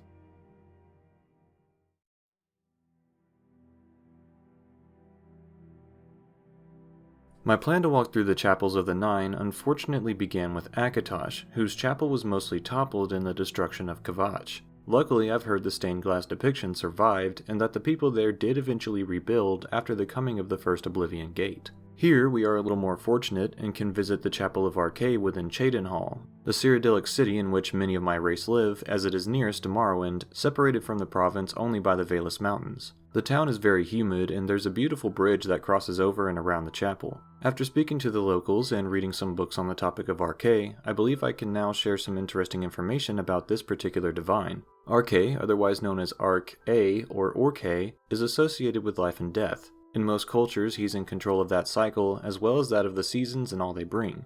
Following this line, I'm surprised that no one associates him with Namira or the concept of decay in general. It would seem all too fitting that scavengers would be part of his domain, or even, since I must include the topic somewhere, the habits of fungal life. Without mushrooms, given here as an allegory to Arkay, there are many types of detritus in forests and such that would never decompose, or at least take a very long time. Even mushrooms themselves sporulate and fall apart, for example the inkcap mushroom. And once they die, their spores can again reuptake the nutrients from their fallen progenitors and flourish once more. This cycle of life and death I believe to be a great explanation of what Arkay contributes. In a way, this ability seems to descend from Akatosh's order in cycling, as well as the life given to the mortal realm from whichever Dawn-era deity you wish to attribute it to. It makes sense then that if this cycle were interrupted, Arkay would not be happy. We will get to this in a moment, but first, let us speak on more general knowledge.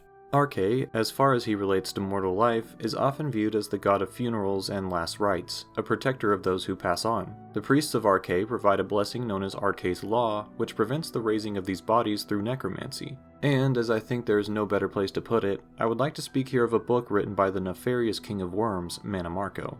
In Arkay the Enemy, Mannimarco speaks to his followers, warning them of the powers of the divine god Arkay. As is usual, he speaks to the people he is using as pawns, telling them that they can eventually achieve immortality like he aims to. He then disparages Arkay, saying he was a lowly man who became a god, and that his, Mannimarco's, life was very similar to Arkay's. He then becomes angry, saying that Arkay is essentially jealous and will not allow anyone else to achieve apotheosis or immortality, basically gatekeeping Mannimarco and his followers. He does this through his priests by way of Arkay's Law, like we mentioned before. This law prevents those buried with proper rituals from being raised as undead. To subvert this, Mannimarco commands his followers to quietly infiltrate temples and try to block it from happening. He wants them to spend years getting close to the clergy, then perhaps even head the churches themselves before slowly moving away from Arkay's burial rites, citing them as old and superstitious, unnecessary even. This is insidious, and followers of Arkay and the Nine in general do need to carefully select members of their order so that they can prevent this kind of treachery.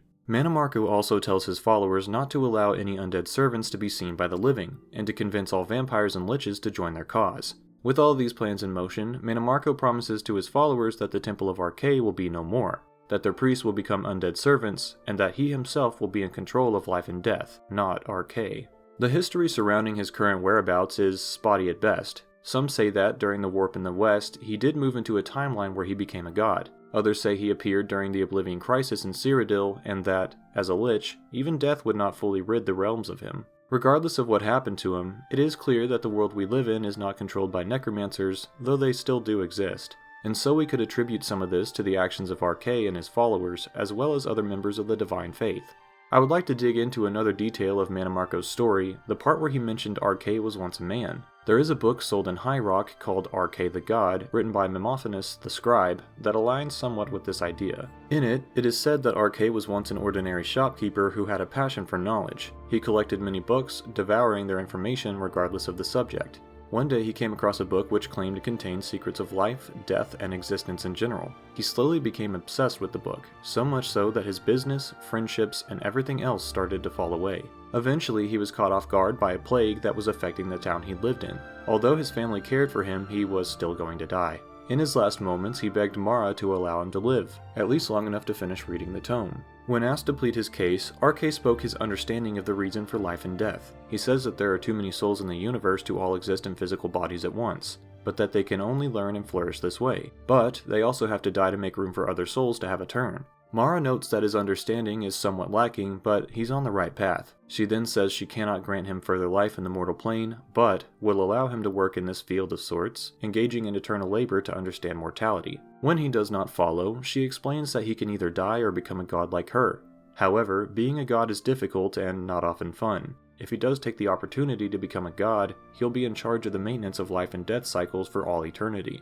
He will forever be unsure of whether he truly understands the concept, a curse alongside his divinity. Knowing he would simply die otherwise, he agrees to this curse, to this godhood, and so Mara says the following: "So be it, Arkay, god of birth and death."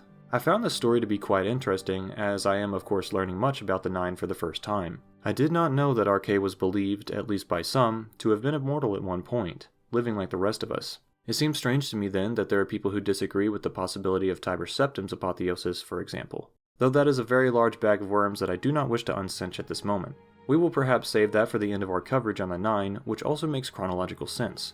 I also want to point out how interesting the curse is. Just like he died without finishing the tome and understanding all it had to share, he will also exist eternally, never understanding the facts the book sought to teach. This seems incredibly painful, and, if you'll excuse my phrasing, perhaps the worst case of blue spheres I've ever heard of. Though there is perhaps a silver lining. Although Arkay can never know the true nature of life, death, or purpose of existence, his actions and counsel can still lead his followers to understanding more and more about it. Ironically though, by nature of his curse, Arkay will never be able to fully confirm the resultant theories, and so it will forever be the duty of his priests and clergy to record their thoughts and findings on the topic.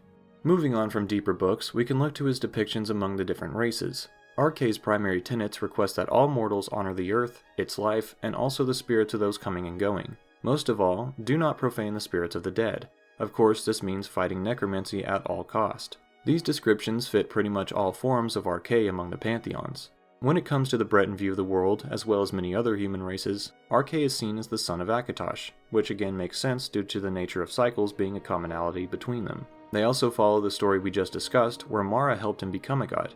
It is said that, due to his duty of keeping balance between life and death, he's sometimes blamed for epidemics and events that cause large amounts of loss. This is considered part of his job as the god of life and death, and he's not disliked for it.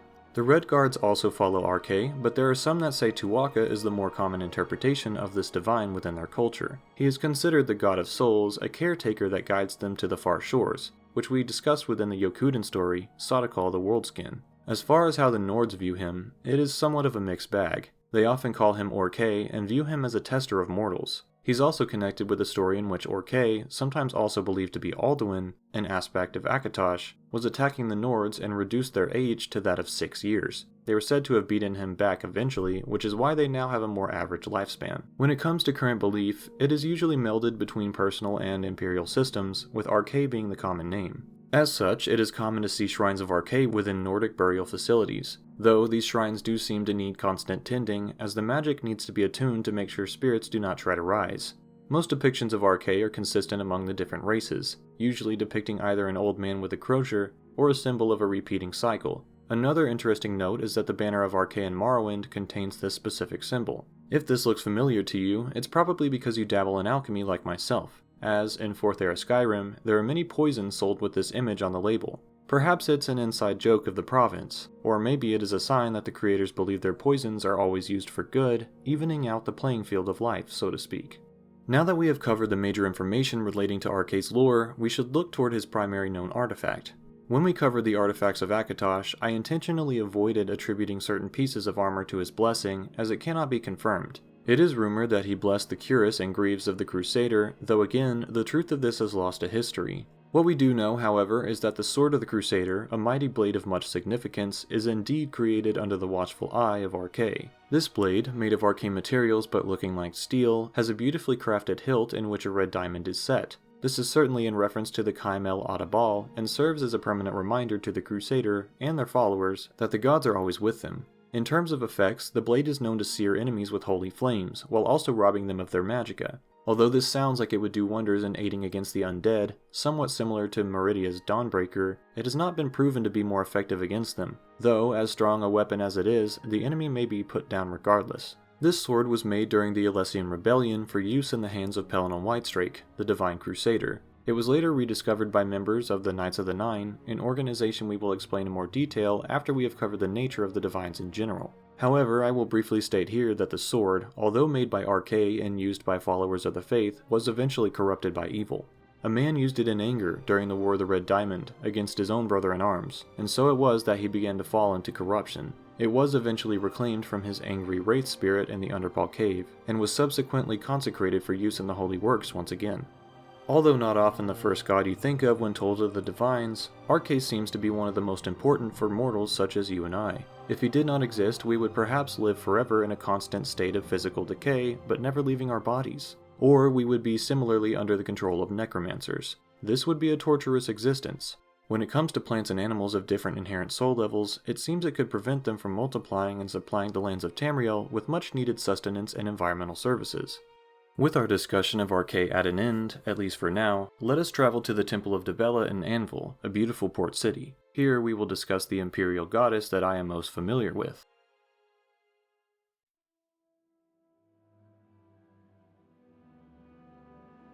Our third divine of discussion is Dibella, also known as the Lady. She's considered to be the goddess of passion and love. This extends in many directions concerning romantic love, familial love, and even the love of the craft, where she's followed by artists and musicians.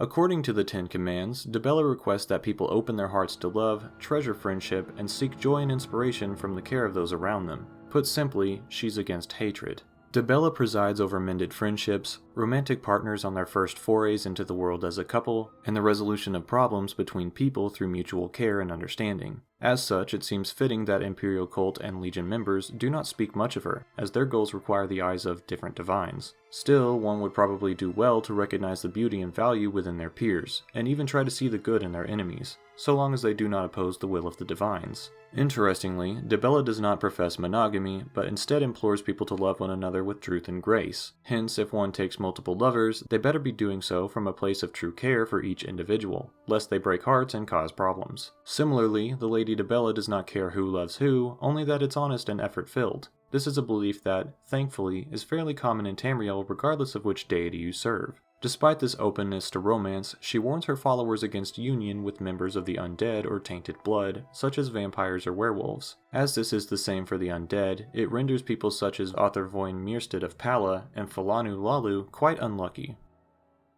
By the way, do you happen to know what the fine is here in Cyrodiil for necrophilia? Just asking.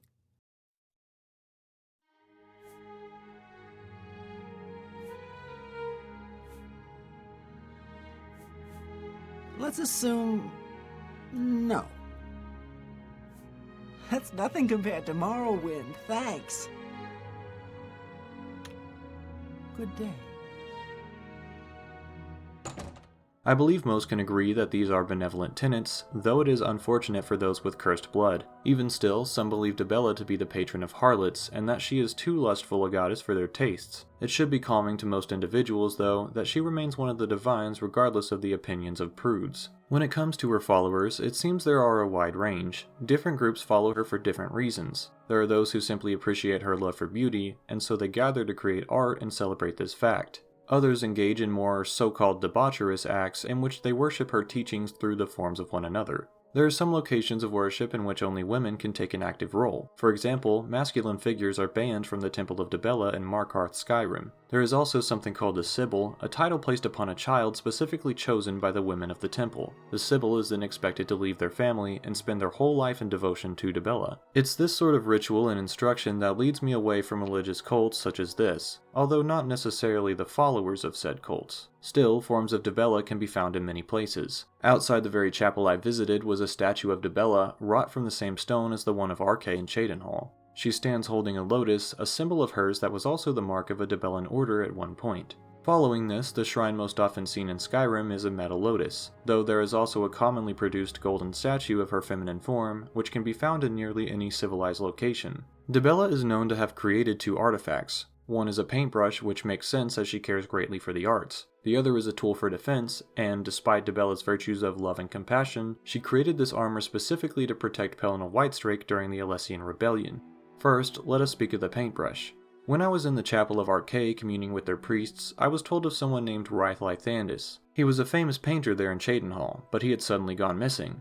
Although I had no information to share, I decided I wanted to help. This, of course, was before I knew the paintbrush had ever existed. It was also a bit foolhardy, considering I was affecting the timeline. Still, I felt oddly compelled to follow the trail. Perhaps the tenets of the Nine were rubbing off on me. Following word of mouth, I soon found myself at a small manor in the residential district. After knocking, I was led in by Tevella Lythandis, who explained that it was her husband who had gone missing. His specialty was painting the Great Forest region in intense detail, so well in fact that some say they can see the leaves of the trees flowing in the wind. Apparently Ryth had locked himself in his painting room, something he did often so he could focus on his craft without exterior interruption. It was common for him to work long hours, but it had been days at this point without his return to eat or sleep. Tevella used the emergency key, only to see that he was completely gone. Imagine her surprise when the room only has one entrance. And so she requests that we begin to sleuth around and see what's going on. The first thing I notice is that the house is absolutely beautiful. The walls are covered in paintings, most likely done by Ryth before his disappearance. Many of them are perfect recreations of one another, which led me to question just how this could be. Although the bottom floor was mostly bare, save for a cozy reading spot near the fire, the top floor is anything but. There's a meal prepared for Dibella to share with Ryth when he returns, including 2 bottles of wine. There's also a lavish bed and luxurious hanging chandeliers with candles which I assume are magically lit, as my people have an affinity for flame channeling. All of the fine furniture and artistic organization makes sense considering Ryth is a famous painter. Once I entered his workroom, it was just as Dibella had said. There was nothing out of the ordinary. I saw easels, palettes, brushes, etc. There were paintings in various states of progress all about the room, mostly depicting the Great Forest as Dibella had said. These do look somewhat different than the ones in the foyer, so I began to think they were done by someone else. Also, since they did not always exhibit the Great Forest region, but places such as Divine Way Shrines and part of the city of Anvil. In the center of the room was his most recent work, vibrant and beautiful. As I neared it, I began to feel a strange sensation. I felt urged to reach for the canvas. It seemed the paint was simultaneously wet and dry, and as my fingers ran across the leaves of the trees, I was yanked from reality. My eyes opened to a selection of forest at golden hour, where the trees were stuck in a state of perpetual autumn mixed with the rays of the lowering sun. The sky was dabbed in paint, colors of blue and white mixed together with expert acumen. The ground was covered in the leaves, and brushstrokes seemed to point in every direction, not a one suggesting where to go. I was almost lost in the beauty when I heard a Dunmerry voice speaking to me. It was that of Ryth Lythandis, and although his tone was jubilant, his demeanor was serious. He told me that I was now stuck with him forever, and that I had transported myself into the canvas. Apparently, a thief had broken in while he was working on his newest piece. The bandit knocked him unconscious, then stole his paintbrush. Using the brush, he then painted trolls onto the canvas, creating real creatures to place between himself and Lythandis. It is here that I learned the name, the Brush of True Paint. This paintbrush was passed down to Ryth from his father, a man who had battled in the Arnesian War between the Dunmer and Argonians, 37 years prior to now. During the conflict, a fireball came too near to him, and it burned away much of his arms, leaving him unable to paint ever again. He prayed to Dibella, patron of artisans, for a way to be able to continue the craft he loved. In response, she created the Brush of True Paint, where the bristles themselves are said to be made of her own holy locks. This brush transports the user into the canvas. It allows them to move within the image as a 3D space, painting the smallest details into existence. Not only this, but the user need only imagine the art in their mind, then it will come to be. Ryth says he does like to move his hand as though he's actually doing it, then implies he understands himself to be somewhat of a fraud. His admitting this was probably due to the idea that we would never leave the painting. He was no fighter, and the trolls were still between us and the paintbrush. Luckily for him, I have bested many a creature in my day. So there I went, traveling through the painting, peering through the trees, and dispatching giant painted trolls with the best methods I understood. I must admit that my sword arm has gotten a bit rusty as I swapped the blade for the pen. Something of note here is that the painted trolls had unique ingredients that later remained in my possession following my escape of the canvas. We'll speak more on these implications later. Eventually, I had slain all the trolls and found the bandit's mangled corpse. Indeed, he was holding the paintbrush.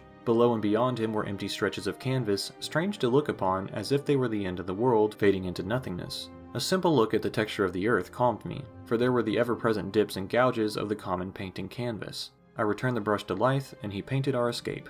Once outside, he asked me to promise never to tell anyone about the brush. He aimed to keep it a family secret forever, passing it down to each member for as long as was possible. He also gave me an enchanted apron with various qualities. Now, I would like to talk about a few details regarding both the brush and Mr. Lythandis. For one, I now believe the paintings in the house to have been those of his father. It would also make sense as to how there were so many perfect copies as well, since the brush automatically paints from the imagination. He could simply recall his previous painting and there it would be again. I also need to address the fact of his seemingly feverish work ethic. The fact that he closed the door would not have been to focus, even though his wife says he would never answer from within the studio. This must have been because of his placement within the canvas. He simply couldn't hear her. Although he seems to be keeping the secret from his wife as well. Whatever his reasons, I don't believe I could hold such a thing back from my partner. The thief that attacked him must have known enough about the paintbrush to be able to pull off the stunt as far as he did. He had to imagine the trolls intentionally placed between him and Ryth, that way he would be protected. But everything that happens there is real, and so the unpredictable nature of trolls led to his timely doom.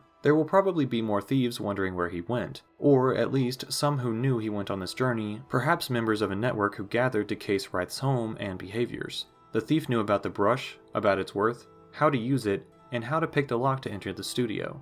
It makes sense then that this was more than a one-person job. I can't imagine it's fair to hide the secrets from Dibella, but at the same time, she would probably be living in fear of further intrusions. There also came the dilemma of whether I should tell anyone about the brush, which, as I'm speaking to you now, has become my decision. I trust you not to tell, and so far, you have not let me down. Moving on, this dilemma came from the moral idea of whether someone should be able to profit over others when their skill is not their own, and concerns the value of art as an intrinsically moral quality. When other painters' works are not being purchased, even though they spend many hours in their craft, but wreaths are selling in the hundreds, it does leave a poor taste in my mouth. However, one could argue his family deserves this after his father was so grievously wounded in the past, and Dibella herself bestowed the gift. It seems it is up to Dibella, as she could choose to remove the gift at any time should she decide the family is no longer worthy of its use. Finally, I wanted to look toward the implications of the troll fat I recovered from the painting. I'm not sure if the painting must remain intact for the items to remain, but if that is the case, the painting could just be set aside as if it were unimportant, not a target for a thief or prospective buyer. And although the item would be covered in paint, it still seems to contain qualities of its real-world counterpart. So why does Wraith not use it to create other things? Would it be worrisome if he used it to paint food and save even more money, as the color would look off? Is he worried he would have to hide it from Tavella? Could he potentially create powerful artifacts from his mind, including things such as mystical blades, enchanted talismans, or even an Elder Scroll? It is my belief that bonus items resultant from in-canvas creations are simply that, extra. If it were the sole intent of the painter to enter and create items for personal gain, Dibella would probably nullify the gift. And if she were a Daedric prince instead, she would probably exact some sort of punishment upon the Lythandis family. Since this is all up to her, I chose simply to keep the secret and the enchanted apron and walk on to my next research topic. Just like Arkay provided the sword of the Crusader, Dibella herself created the helm. This helmet was given to Pelena Whitestrake during the Orlesian Rebellion so that he may defend himself, notably disallowing Dibella's artifact to be used for direct harm. It was enchanted with a large bonus to personality, allowing the Crusader to command the will of those around him. Also, it enhanced his abilities of restoration somewhat. These qualities make sense as Dibella would never lend her magic to the creation of intentional harm, which also points back to the accidentally self-induced death of the attempted brush thief. The trolls killed him when he wanted to kill another, something Dibella simply washed her hands of since it was a form of poetic justice. More about the appearance of the helm though, as it is important since Dibella is the goddess of beauty, we should look to its specific design. Of course, there is the cross-like symbol across the face, which could denote health, strength, or restoration magic, since the helmet does include enhancements to that effect. There are also two eye slots that notably darken the face of the wearer, perhaps cloaking their true identity from anyone else, including the wearer's own army. This probably served two purposes. One, it kept the Crusader's visage from being recognized so that they could not prove themselves later and use their likeness to great personal advantage following the events of the Orlesian Rebellion. Second, it probably served to keep the Crusader faceless, that way people could see themselves within his form. It would serve, along with the enhancements of personality, to make the Crusader more palatable and relatable to his comrades. And it should be noted that while the original Crusader is said to be male in all stories, the relics are indeed said to still exist, and the armor has no exclusionary designs so as not to allow a wearer of any particular form, other than that of a criminal. Further connecting to the idea of relatability, one may ask the following: how could I ever relate to a powerful warlord given beautiful armor straight from the gods? To that, a priest of the Nine would say that you too have divine magic within you, as was placed at the beginning of time. Adding to this, Dibella would probably say, look at the face of the Crusader. See yourself within him. Note that neither side of his face is the same, and symmetry does not equate to beauty. Or at least these are things I imagine would come from her. Again, I'm not a follower of the Nine, but I do think she would agree with my interpretation on this matter. Still, the eventual rampages of the Crusader put much of this in a dubious gray light, and it should be known that the Divines indeed did not disallow him to wear this armor, even when he slaughtered untold numbers of my ancestors in the deep past. Of course, time heals all wounds, but I would like to point out here that the Divines are not always perfectly benevolent, and just like any of the Errata, it does seem that they occasionally play favorites.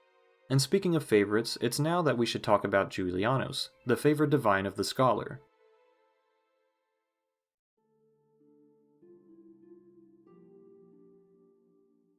Julianos is perhaps one of, if not the least spoken of, from all of the divine pantheon. On my way to his chapel in the morning-lit streets of Skingrad, all was very quiet, except for the strange wood elf attempting to coax me away. Walking past him, I then weaved through the curved streets to see the chapel looming in the distance. Although it looked the same as the others, this building seemed strangely massive. It blocked out the sun as I looked around the courtyard. There were but two others, engaged in friendly conversation. This did not take my attention as much as the statue of Julianos just outside the chapel. It stood holding a triangle, facing rows of gravestones. These, I assumed, must be the previous priests or students of the chapel. Moving inside, there was again a dearth of people. I do have an idea as to why this may be, but we will get there momentarily. To begin, I will share what little I have read of Julianos within the Ten Commands and other minor scripts. His sphere of influence is that of study, history, and law. This seems initially to be the most limited of all Adric purviews, as it deals primarily with specific topics in mortal cultures. However, I wager that it is simply misunderstood, and that it in fact opens itself to all other things in existence. The sphere of study can include all other topics, and so Julianos assists mortals in gaining an understanding of any sphere they wish. Albeit mortal in nature, this knowledge equates to some form of power within existence, and if his followers study under divine light, it is possible he could aid them to knowledge not commonly attained. Now, I should like to say for those of you making the same connection that I am not connecting him to the likes of Ermias Mora like I did Arkay to Meridia. Although they both concern knowledge, Julianos does so in a hands-off manner and would allow for more earthly expertise. For example, one could more easily understand a written language or perhaps learn to brew potions better than another by instantly recalling recipes. We'll get to Ermias Mora in a different lesson, but I hope it's clear that his doling out of information comes, although instantly, at a major price. This most often includes losing yourself to the hunt for knowledge, for the arcane, and for secrets that Julianos probably understands are best left within the pages of a single dusty tome at the very bottom of the library stacks. Julianos is also known as the god of wisdom and logic, connecting to his sphere of law and justice. This is another topic that is not well discussed within the Empire, as oftentimes petty crimes are met with simple consequences. When it comes to crimes that cannot easily be proven, however, it is under the view of Julianos that law-writing scholars will interpret the pertinent events. Other followers of Julianos include apprentices for different trades, as well as scholarly mages. In fact, Bretons and the other races of the Iliac Bay used to run a string of temples called the School of Julianos. Here, it was said that they derived the term magica, a word that was henceforth used to describe the magical aura manipulated by mortals. This specific selection of temples pushed their knowledge beyond the boundaries, and even engaged in an alliance with Clavicus Vile, using different pacts to further enhance their minds. It is unknown how Julianos felt about this, but it could be argued he did not mind, as there's no historical account of his intervention. And so it makes sense to me that his chapel would be mostly empty. All of his followers are very diligent students, most likely studying at the library or working in the Imperial City to interpret legislation and keep the balance of law. Most visual depictions of Julianos are in the form of a man with a long gray beard. He's wearing the customary robes and holding a triangle. This triangle has become his common symbol throughout the Empire, as well as other provinces that follow him by names such as Junal. This triangle could represent many things, and I think I'll begin my theories by connecting it to his commands in the titular book. Here he says, "Know the truth, observe the law, and seek wisdom from the wise." And so the 3 points represent truth, law, and wisdom. When it comes to truth, there can be no real interpretation other than fact. The truth is something always sought by scholars, that way they can continue building knowledge with a solid foundation. If there's a fundamental flaw in their understanding, it's impossible for them to achieve a complete view of the topic they are researching, and thus they could end up spreading lies. The law is important for the people of the Empire, as it's the list of guiding principles that each member of society must follow in order to maintain the health of that society. If these laws are broken, they must be met with suitable consequences that reinforce the necessity of structure. And finally, wisdom comes about as the last corner of the triangle. Wisdom is different than knowledge, as it concerns the application of that knowledge to its specific use. I'll use the wisdom of nature to illustrate this case. Say you were an animal of prey, a squirrel running from a fox. You have the knowledge that a predator is on your tail and that they intend to kill you. You also know that you're ill-equipped to defend yourself from it. This knowledge is all fine and dandy, but if you do not apply it to an action, you'll be killed. And so you wisely choose to climb up the nearest tree, thus saving yourself from the predator and living another day due to a combination of your knowledge and wisdom. This trinity of information also comes into play when looking at one point from the view of another. For example, let us look at a court case. A man was murdered by another. The weapon was an axe, and the scene was brutal. This is the truth as spoken by the witnesses. However, you also know that this man was murdered because he killed the wife of his assailant first. This woman was the love of his life, and her loss was proven to be at the hand of this trial's victim. You now have a great amount of information with which to make decisions, applying wisdom to the case. You are the judge, and the man before you is, by all accounts, a murderer. But the truth is that he killed out of revenge for his wife who was wrongfully slain first. You know this deep down. At that point, the truth becomes a double-edged sword. Do you use it to enforce the law, sentencing this man to the jails for an act of illegality? Or do you explain that this is not murder, but in fact an act of self-defense, with the self extending to one's family? The answer to this question is your application of wisdom, something that will change with every person who studies the law. Hence, it's important that all aspects of the Trinity be understood, and that Julianos be counted on in your time of need to make right the world during times of chaos. Now that we have discussed Julianos and his followers, we should speak of the one known artifact belonging to him. This is the Shield of the Crusader, that which is formed in the shape of a diamond, which in turn can be comprised of two triangles, exuding the importance of the Trinity twofold. This could also be interpolation on my part, as it's clearly meant to resemble the Kymel Audibal. Still, the shield itself is more angular than any of the other armaments of the Crusader, and so it does not seem out of the realm of possibility to me that this was intentional. This piece of armor is used to defend the Crusader, arming them with knowledge and wisdom. It holds an enchantment which reflects the spells of oncoming attackers. This uses their own knowledge against them, thus proving the enemy to have less wisdom than the wielder, since they made a faulty decision despite their magical prowess. Other than what we've discussed here, there's not much to say about Julianos. He exists in the divine pantheon with the others, perhaps with his head down in study like his followers, hoping to always imbue them with the wisdom necessary to combat their chaotic world. For one such as myself, having a godlike assistant in research would be a major boon. I will respect Julianos from a distance as the patron of my peers in the Imperial provinces, while continuing to pursue my education upon my own merit. And as the winds will carry me to new places to learn, so too will they carry the works of Kynareth, our next patron of discussion.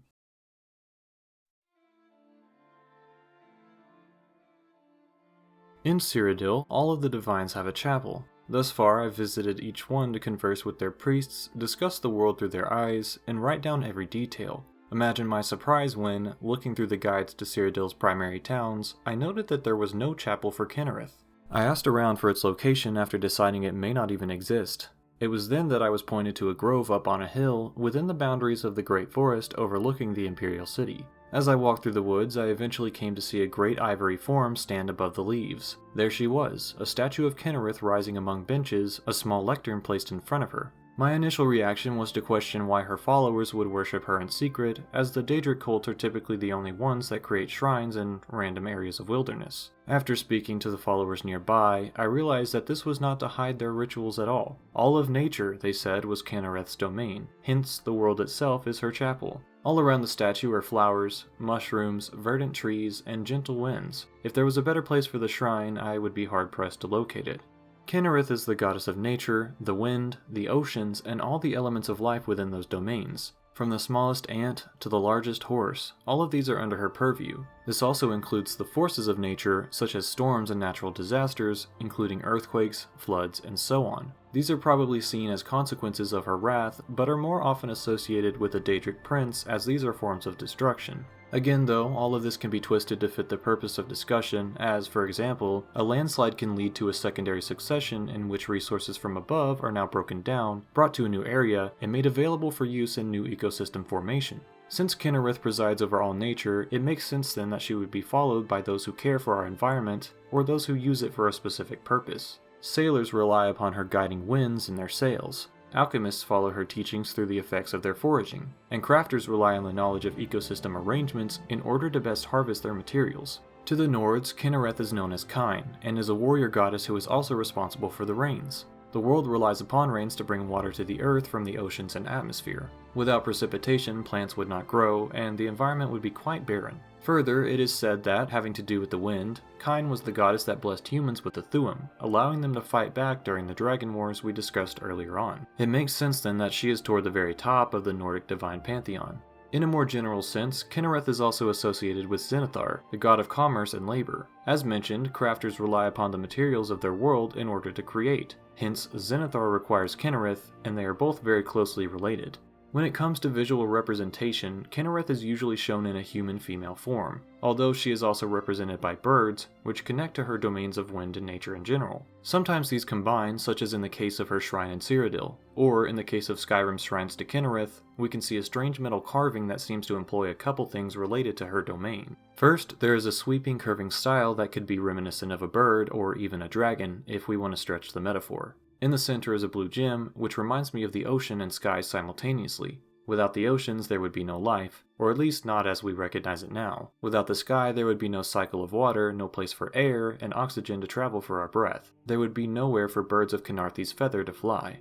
As for the two white gems, I'm unsure. These could represent clouds or even the moons, which also sit in the sky. Adding to this latter idea, the creation story of the Khajiits note that it was Kynareth who pawed at her mother, telling her she was lonely with no one in the sky to play with, and so she gave birth to the moons, giving her company at last. It would be easier to confirm if they were different colors and if one was larger than the other. But for now, I think the nebulous design of the shrine works, as it conjures these questions and many more. There are doubtless many interpretations of what this metal carving could mean or represent. Traveling to Skyrim, one can see that the Nords have a dedicated place of worship for Kyn. It is also a location that functions as an infirmary, allowing injured people from either the Civil War or everyday happenstance to be refit under the watchful eye of Kynareth. Just outside the temple is a large tree called the Gildergreen. It was born from the sap of a different tree, called the Eldergleam. This tree resides in a very specific location that is sacred to Kynareth and her followers. At one point, a member of the faith noted that the Gildergreen was beginning to wilt.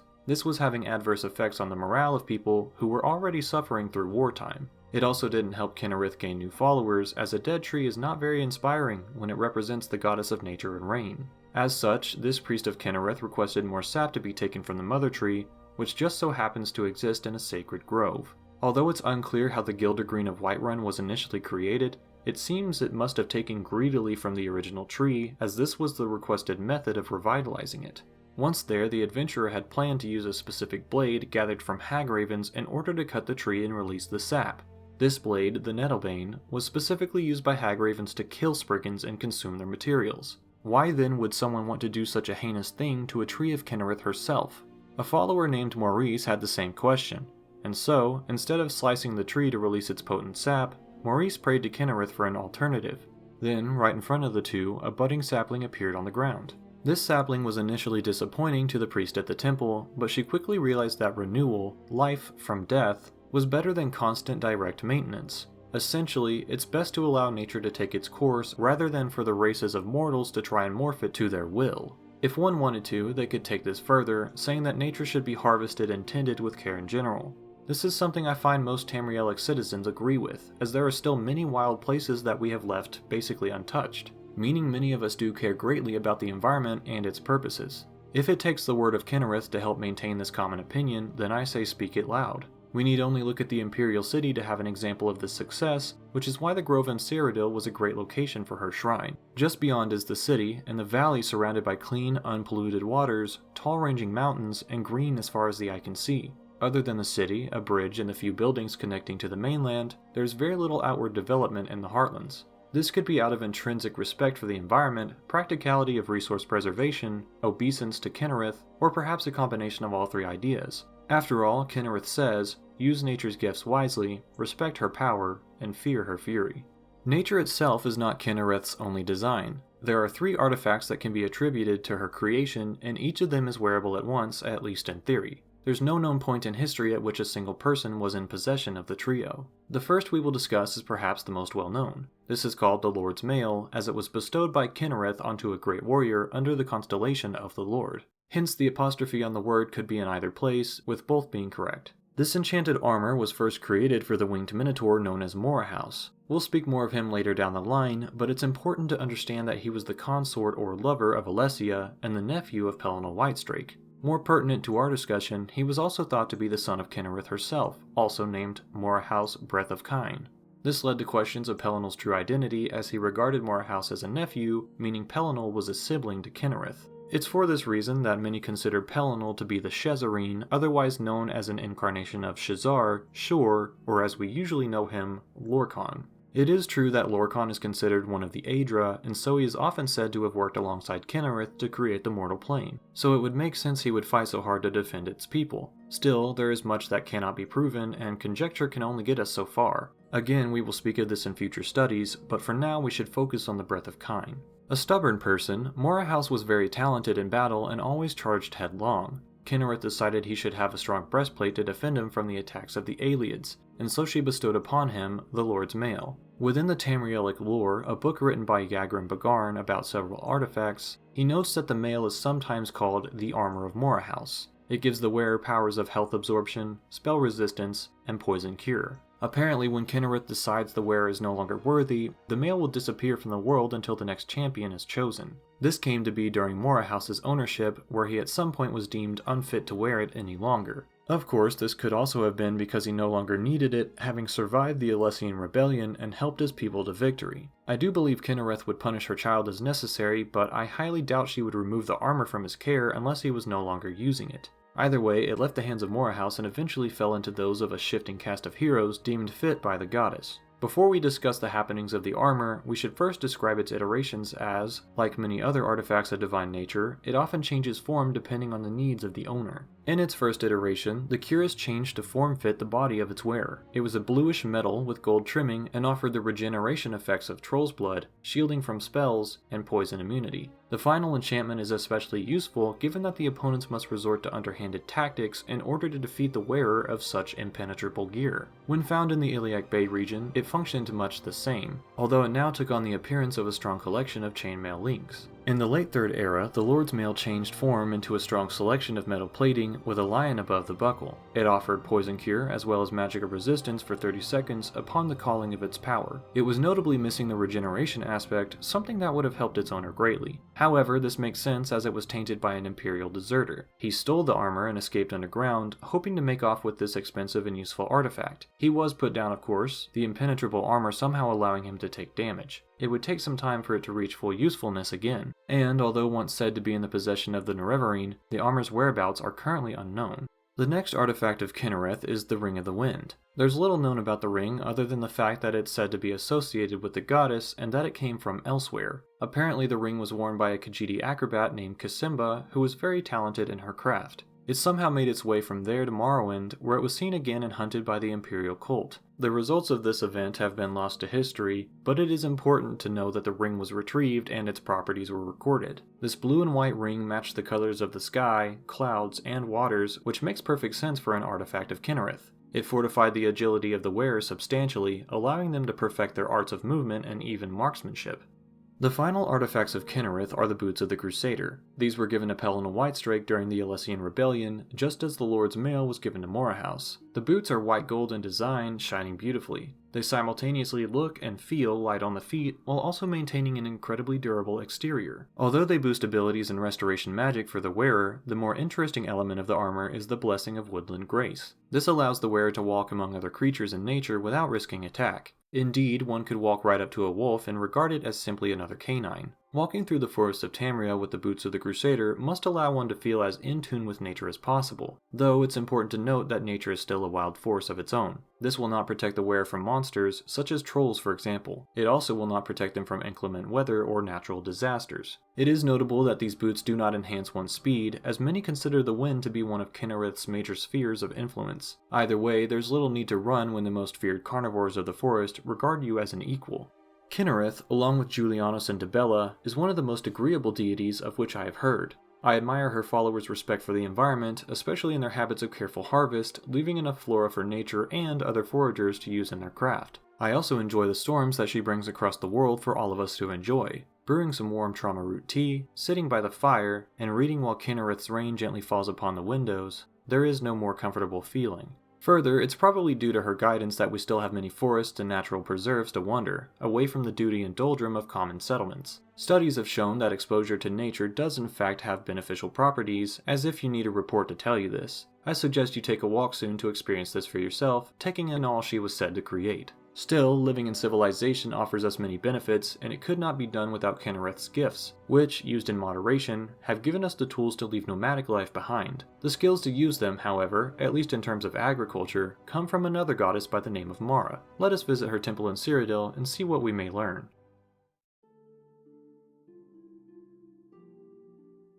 If I had to use one word to describe the city of Bravil, it would be unfortunate. Old, worn, and wicked. Wet, wounded, and wild. Empty as the eastern horizon. Dusk on the Niben. Solemn and bitter as the grave. Near the Blackwood region, this area is mostly marsh and the ground is very soft. The rotting wood planks of the buildings here sink into the earth, fragmenting as the days pass due to ever-present moisture in the air. There is little to do here, and so the guards turn a blind eye to those who imbibe illegal narcotics. It is a sad, sad sight, and it's at this very site where I found the Chapel of Mara. Indeed, the chapel itself is the best building in the city, or should I say town. Even the graveyard is in disrepair, with stones broken and laying about, the fences unlevel and splintering. Mara's followers seem not to want to be here either, and I noted but one worshipper as I entered the chapel proper. I should say that this may not be indicative of her followers' behavior, but rather the conditions that they would like to avoid in the unlucky placement of their patron's hall. Be this as it will, the follower I spoke to was very kind and informative. With her knowledge and that of a few books, I've come to understand this divine known as Mara. Mara goes by many names: Mother Mara, Mother Mild, Divine Mother, Morwa, etc. She is believed to be the goddess of love, fertility, agriculture, and compassion. We may share an initial thought here, that her field has considerable overlap with that of Dibella. Since she is called a mother by most, I wager there is a simple divide that we can create between the two goddesses. Firstly, Mara is known as the mother and commands the following: live soberly and peacefully, honor your parents, and preserve the peace of family. With all these tenets understood, I believe her focus of love exists within the boundaries of the family unit, and is not primarily romantic like that professed by Dibella. Similarly, Dibella's teachings surround more intimate matters between partners regardless of legal attachment, where Mara's can be seen as the idea of commitment and family values. This combines with her notions of fertility, which is thought necessary for a family to form. And over time, this has become more literal, with Mara taking on the role of goddess of agriculture. Thus, she is the patron, alongside Zenithar probably, for people who toil in the fields, or those who run vineyards for wine production such as Tamika or the Surly brothers in the West Weald. These are luxury examples, of course, but they have roots in more practical farms such as those for basic sustenance. This is one of the gifts of nature given by Kynareth, a land that is bountiful. Paired with the skills bestowed upon the people by Mara, goddess of agriculture, we have the means for civilization. And finally, to summarize the separation between Mara and Dibella as I understand it, Mara is family-centric, whereas Dibella is more free-spirited and supports the values of the individual. If one wants to marry in Skyrim, for example, they would visit the Temple of Mara in Riften, another unfortunate town. Not to get off topic, but why on Nirn are the only temples to Mara placed in locations of such poor quality? I'm not talking about the citizens, of course, but the condition of the town itself and its predisposition to crime. Either way, Mara is known as the patron of loving couples and, thus, weddings. Although I have not been to one myself, it may be true that polyamorous marriages are conducted as well. I believe the core tenet is commitment, not monogamy. This is my opinion despite what Dinyabalu of the temple has to say. The love professed by Mara could be said to be more intentional than that of Dibella. She also believes that love creates life, and so those who love each other and decided to create children will have that child be blessed by the goddess herself. As far as other works of Mara, we can look at books written that explain her benevolence to the masses. Firstly, we should recall that it was Mara who was said to have elevated Arkay to the status of godhood. She is also said to be the wife of Akatosh in many creation myths. This alone shows her power and how she is viewed among the followers of the Nine. Further, I have found a tale coming from the province of High Rock that details her potential relation to the moons. This story is called Mara's Tear. It begins with two children playing, going by the names of Stendarr and Mara. Their parents were of different societal classes and had different political views, leading to the fathers hating each other. Still, the children were children, and so they played together. These two kids grew to love each other romantically, but knew they could never tell their parents since they were from different villages on opposite sides of a war, so they decided to run away. As they planned their escape, they were discovered by guards. Stendarr was taken to his village's prison, and Mara was going to be forced into marrying someone by her father, that way she could not be with Stendarr no matter what. It was then spoken to the villages that Stendarr would be killed for this treasonous attempt at a relationship. Mara was devastated and escaped through her window, running into a forest. At this point there were no moons in the sky, so it was hard for her to tell which way she was going. Eventually, she was lost. She was then found by an orc who decided he would eat her. She was taken into a cave and kept there. As she was gone for a while, her village sent people to find her. Stendarr, who was going to be sentenced to death, said he would try to save her if they let him go. The townspeople on either side were too afraid of the orc to try and save Mara, so Stendarr was allowed to go alone into the woods.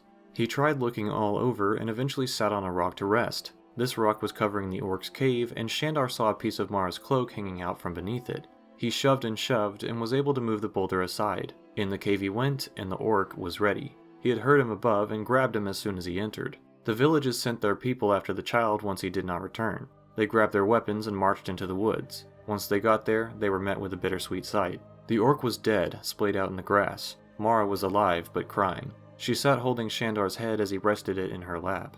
He was dealt a major wound while battling the orc and would not survive. He called out to Mara, whom his love was named after, and begged her for help. The villagers watched from afar, their hearts sinking at the sight. Mara, the goddess herself, cried, knowing she had no power over death. She did all she could do, and picked the two up from the surface of the world, placing them in the darkened sky as shining beacons to lead others away from the darkness of Nirn. They could forever be together here. Shendar's sacrifice and Mara's love for him finally taught the villages to end their forsaken war and make up, so that people need never die like this again. And so it was that Mara's tear and Shendar's sorrow became the moons. Mara's tear represented Masser, and Shendar's sorrow, Secunda.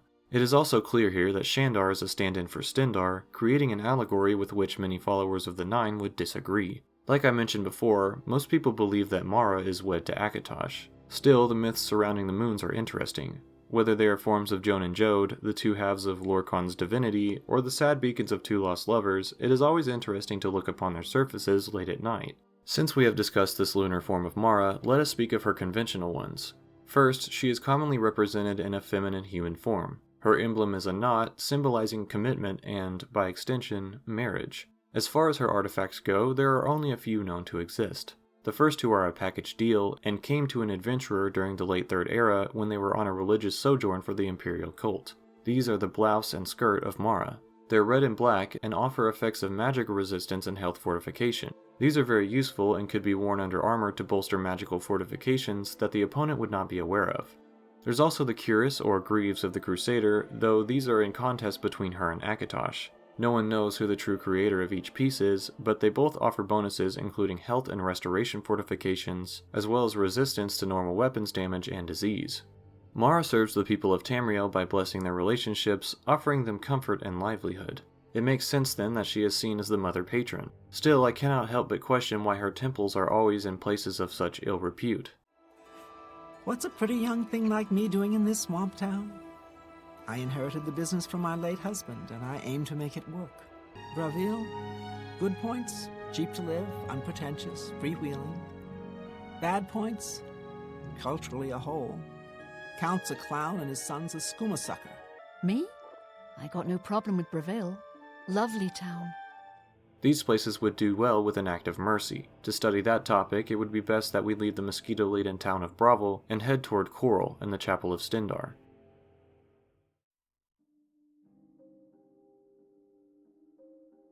By the time I reached the city of Coral, it was quite dark. There would be no one in the chapel save for its custodian, and the streets would be quiet as well.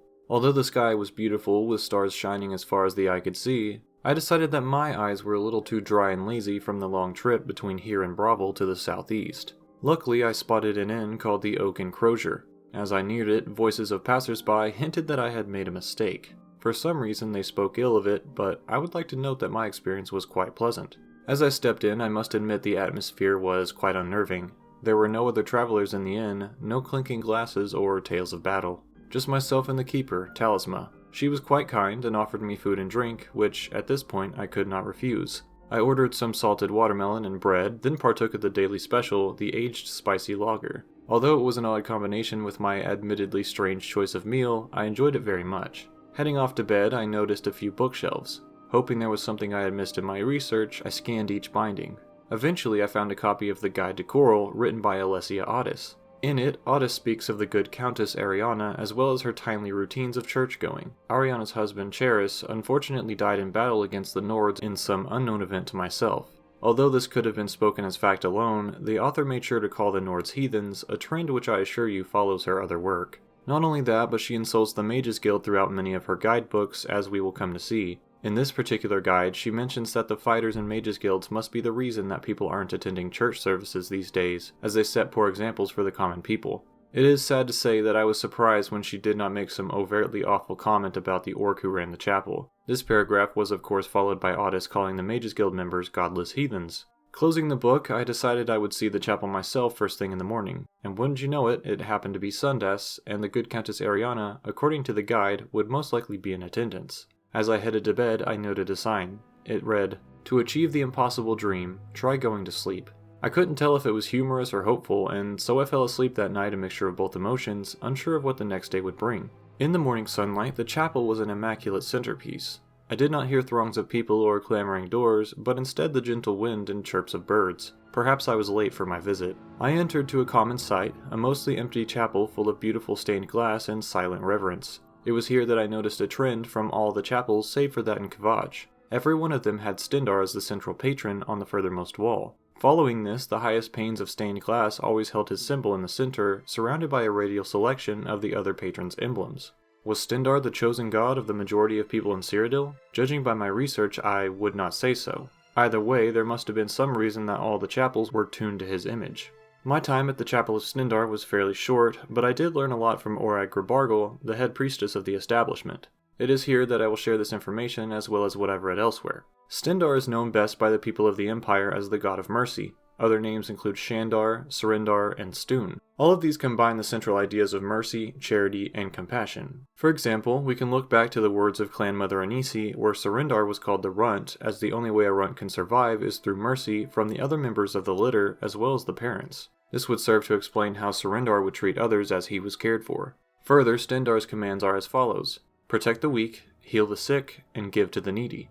All of these are core tenets of the divine religion in general, and so perhaps this is why Stendarr makes a common and central appearance in all of the chapels in Cyrodiil. The healing point is so merciful that only followers of Stendarr will offer healing to anyone, regardless of faction or legal aberration. Even if someone denies Stendarr and rejects the 9 overall, they can still request and receive healing from his followers. This stands in as a good faith measure to help men two sides of battle, and also extends an olive branch to potential new followers. I cannot help but recall the story of Mara's Tear, where the two villages came together over the death of Shandar, her true love, and the strength of their care for one another despite their differences of origin. It should be noted here that Shandar most likely relates to Stendarr, and so this offering of services to people of opposing views is very well exemplified in the text. However, there is one caveat to this mercy, or at least, the method through which it is rendered. It would be best to share details found in a book called The Four Abominations, written by Vinicius Imbrex, the previous archbishop of this very town of Coral in the Middle First Era. Stendarr looked upon the mortal world and wanted to make known 4 types of abominations, beings which needed to be put down immediately if learned of. These include the following. First, we have the Daedra. This most likely describes the lesser Daedra such as Scamps, Clanfear, Daedroth, etc. Either that, or Stendarr has some mighty requests of his followers. Even still, these Daedric beasts are a force to be reckoned with, and something many fine warriors were forced to deal with during the Oblivion Crisis that would come in the late Third Era. Indeed, many people who initially thought the Daedra were just bedtime stories were suddenly forced to enlist and face them in battle. This bullet point in the list of abominations could connect to Alessia Otis's dire hatred of the Mages Guild, seeing as how they employ Daedra on occasion, even for temporary durations. They are most often used in beneficial ways to the public, such as in battling back the errant wild monster, but as we see in the Fourth Era, Otis would soon be happy to know that all scholarly forays into conjuration through institutions such as the Mages Guild would be legally halted. I for one find this a damn shame. People do not understand the differences of intention between the studious Mages Guild and the likes of the evil Mythic Dawn. And for that, the world loses a great swath of would-be heroes, as well as any understanding of the potential of Daedric invasion should the first crisis prove repeatable. Unless through quiet homeschooling on the matter, the people of Tamriel will end up lacking in information with which to combat the problem. But I digress. At least the main priestess of Stendarr's chapel spoke well of the guild, despite Otis's vehement disdain of knowledge. Moving on, we then have the second in the list of 4 groups, the man-beasts. These include werewolves, werebears, and so on. Basically, any person of cursed blood is fair game to be killed under Stendarr's name, regardless of whether they chose that outcome for their lives. What if the followers of Stendarr chose to help them get cured somehow? Would that not better show the mercy they so claim to profess? Next, there are the risen corpses. This is one case in which I think there is unanimous agreement among civilized people. The undead are rotting, shambling remnants of a body once inhabited by a person who loved, cared, lost, gave, and overall experienced life, whose value should not be undermined by posthumous servitude. Indeed, it's disgusting that someone could be forced to function beyond the grave and beyond their control. Blessed be those of Stendarr who cut down the Draugr, the Bonewalkers, and the unfortunate zombies of mortals who have been raised by necromancers or otherwise cursed with putrescent infinitude. As the final point, the 4th abomination concerns vampires. Such as the werewolves descend from Hircine, so the vampires are said to come from Molag Bal. This story will be discussed in more detail as part of a later study, but for now I would like to point to the same argument I used in section 2 of this book. There are many people with afflicted blood who never asked to be part of that predicament. The most merciful thing to do would be to cure them of their curse, and I would view the followers of Stendarr in a much better light if this was the method to their craft. Instead, the book commands they be burned on sight, killed before they can ever hope to enjoy mortal pleasures once more. If it is not clear, I would like to state my overall opinion on this matter. The declaration of these 4 abominations are blanket statements in a world where there is no clear black and white. I implore followers of Stendarr to look upon themselves and reflect, then to act on their own will to provide true justice for the world. Perhaps they could look to Julianos instead of their priest of Stendarr, or maybe try calling to the God of Mercy himself for counsel. Opinions aside, let us talk of the followers of Stendarr. Those who hunt these 4 abominations are called the Resolutes of Stendarr. They follow Visenius's text without question, and view the world as a binary division of good and evil. This is somewhat countered by another faction, the Vigilants of Stendarr. The Vigilants perform their worship in much the same way, but do offer cures to disease. This means that, should one stave off their porphyric hemophilia or noxophilic sanguivoria long enough, they could ask for a cure and be spared by the Vigilants. Those of a lycanthropic affliction may be less safe, and so I would recommend finding an alternate means of lifting that curse. Still, the Vigilants are more concerned with rooting out Daedra than the undead or cursed peoples, not that they have mercy if they happen upon them. My major problem with the Vigilants, other than their enforcement of flawed principles, is that they target the worshippers of Daedric princes as well, regardless of whether these followers employ conjuration magic in the slightest. If I were to be thankful to Stendarr for anything, it would be his priest's contribution to restoration magic and their willingness to heal people regardless of faith. If, that is, it extends to followers of Daedric princes. Otherwise, there is little I can credit him for. Stendarr is represented as a man with a long beard, often holding a chalice which is turned sideways. This is most likely representative of a cup that runneth over, meaning Stendarr is offering his excess to the public, and the citizens should do the same for one another. Here, overlooking the graveyard of the chapel, his statue sits with eyes toward the sky and a goblet toward the ground. It's unclear if he's supposed to be privy to the headstones below him, or if he is symbolically pouring something out into the yard. If he were toasting his past devotees, he would surely be raising the glass higher. To me, it looks as if this is supposed to be inspiring, showing that he would offer to the world whatever he could. Instead, it feels like he's ignoring the deceased completely, and that his eyes are on the bigger picture, whatever that may be. For the God of Mercy, his graveyard contains the most headstones of any chapel I have visited. I would be remiss to neglect mentioning Stendarr's known artifacts. There are 2 known to me, and one of them was found in my own province. Within the Museum of God's Reach in Mournhold, there is a strangely heavy hammer upon a pedestal. According to the words of Terasa Aram, this once belonged to Stendarr himself. It takes the form of a bulky, brutal hammer containing multiple spikes and inlaid spiral designs. There's a sapphire embedded in either side, and the weapon looks to be brutal overall. Why would the God of Mercy require such a tool? Was it the weapon of one of his previous champions in the Resolutes? Either way, the weapon is known to have the following effects. It will damage the health of the enemy magically, as well as physically, but drains the fatigue of the user in response. Hence, you would have to wield an extremely heavy weapon already, then also tire of the magical consequences, meaning your swings will become less and less powerful across a lengthy engagement. If one were to ask me, which I assume you would as you've come to the lecture, I would say this weapon must have been a test of faith and endurance rather than a mighty arm bestowed upon a deserving champion. To look at something of that description, we should pivot to the gauntlets of the Crusader. These were more pieces of armor given to Whitestrake during the Alessian Rebellion. They are imbued with magic like the rest, this time fortifying restoration and adding disease resistance, 2 mercies upon the wearer. They noticeably do not offer any harmful effects to enemies on the other end of their punch, a trend across the armor set as a whole. Although the methods of Stendarr's mercy are of question, I am choosing to highlight the fact that his followers will heal many, relieving them of disease and physical burden so that they can further enjoy life. I believe all will agree that this is a positive thing, and that it has the potential to bring people of opposing views together. That is, so long as they follow the Nine and are not affiliated with other pantheons. I left the Chapel of Stendarr feeling a bit disappointed. I'd hoped to hear of great merciful works, not including the Healer's Tale novel of early High Rock, which I will not revisit here. Instead, I mostly learned of unfiltered prejudice, that which allows the followers of the Nine to kill those they deem fit for sport, not unlike common witch hunts, which they themselves often instigate. I also had a nagging disdain for Alessia Otis, the author of the Guide to Coral. So, since I noticed it on the way to the chapel that morning, I decided to pop into Renoir's books. Here, the kind lady sold me the various other guides Alessia Otis had written. I sat in a chair near the fire and began to dig in. As I did, I searched for information about the chapel specifically, hoping to learn anything new about their followers. Instead, it was mostly a selection of targeted slander. For example, Otis insults the people of Anvil, calling them tramps and dirty persons of little worth. Continuing, she speaks ill of the chapel priest, deeming her a vain and shallow woman. There's no reason given, only the hint that the author is immature and probably jealous of Dumania Yerick. Next, she speaks of Bravel, noting a couple things on which we could agree. Yes, the town is grey, grim, and depressing. However, I disagree that the people there are responsible for all the plight.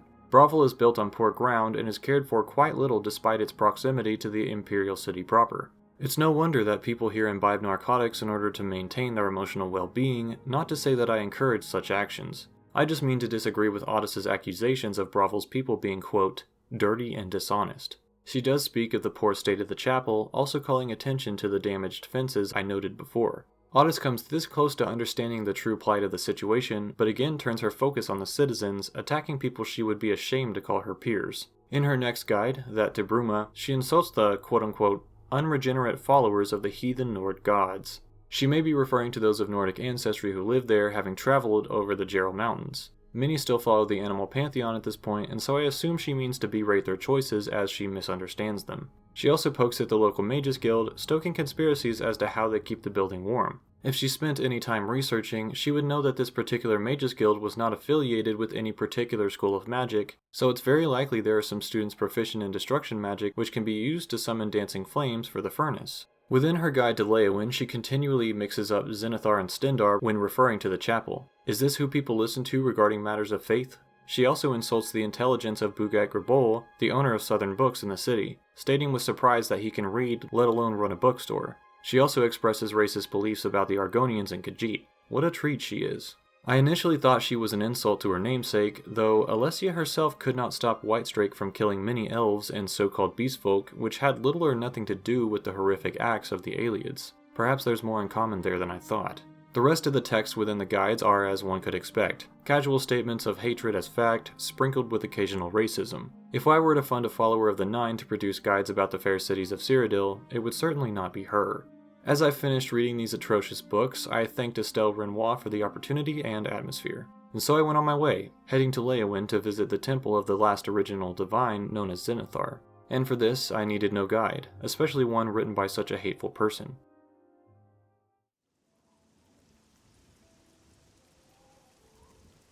As soon as I reached the gates to Leyawiin, a downpour began. The sky was gray, and the most formidable shape among the deluge was the chapel of Zenithar. It was at this moment that I wondered about the craftspeople who worked on these chapels, admiring their dedication and level of talent. Inside the chapel would be warm and cozy compared to the stormy exterior, all due to the efforts of these tradespeople. I stood under the awning of the Three Sisters Inn, waiting for the rain to calm down. The wind was blowing signs this way and that, but somehow not extinguishing the many braziers lighting the town. These must be magical in origin, I assumed. After trailing the sidewalk as long as I could, I sprinted across to the chapel, finally finding warmth within. Not only this, but I also saw the largest congregation of any chapel building thus far. It was, of course, a Sundas, but even on this day within the other establishments, I never saw so many followers in attendance. Though cold and wet, I soon dried off in the warmth of the lanterns, watching the rain streak down the stained glass outside. Within the chapel were a few people of note for my purposes.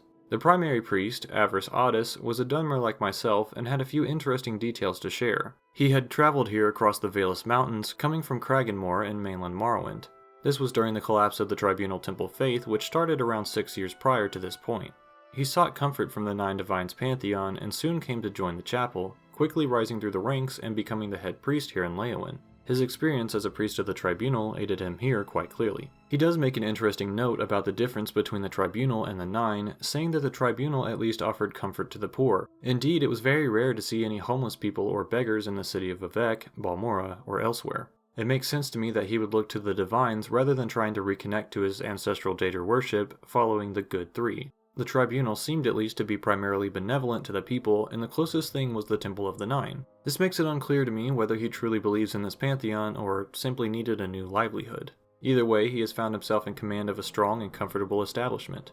Talking to Kantov Chanislin, I heard what I had come to expect, that the good works of physical toil were ways in which all people honor Zenithar. I was also told of a bookstore called Southern Books, the same bookstore mentioned in Alessia Otis's Guide to Leyawiin. I told myself I would need to visit it as soon as I was done studying. For now, we should talk about Zenithar. Zenithar is the god of commerce, toil, and enterprise, also known as the trader god. To the Bosmer, he is known as Zen, the god of repayment in kind. There are surely countless other names for this god, as he is beneficial to at least feign interest in, so long as you're doing business with the Imperial provinces. As such, small shrines of his are often carried along with caravans, be their drivers Bosmer, Khajiit, or any other race. They can also be seen in the kiosks of merchants or under the counters of general goods stores. Zenithar's boons to entrepreneurship are only granted so long as that venture is honest in method. There can be no theft, deceit, or anything underhanded. However, undercutting competition and selling objects for mass profit are not warned against within the faith, and so it seems that the free market can be a blessing and a curse.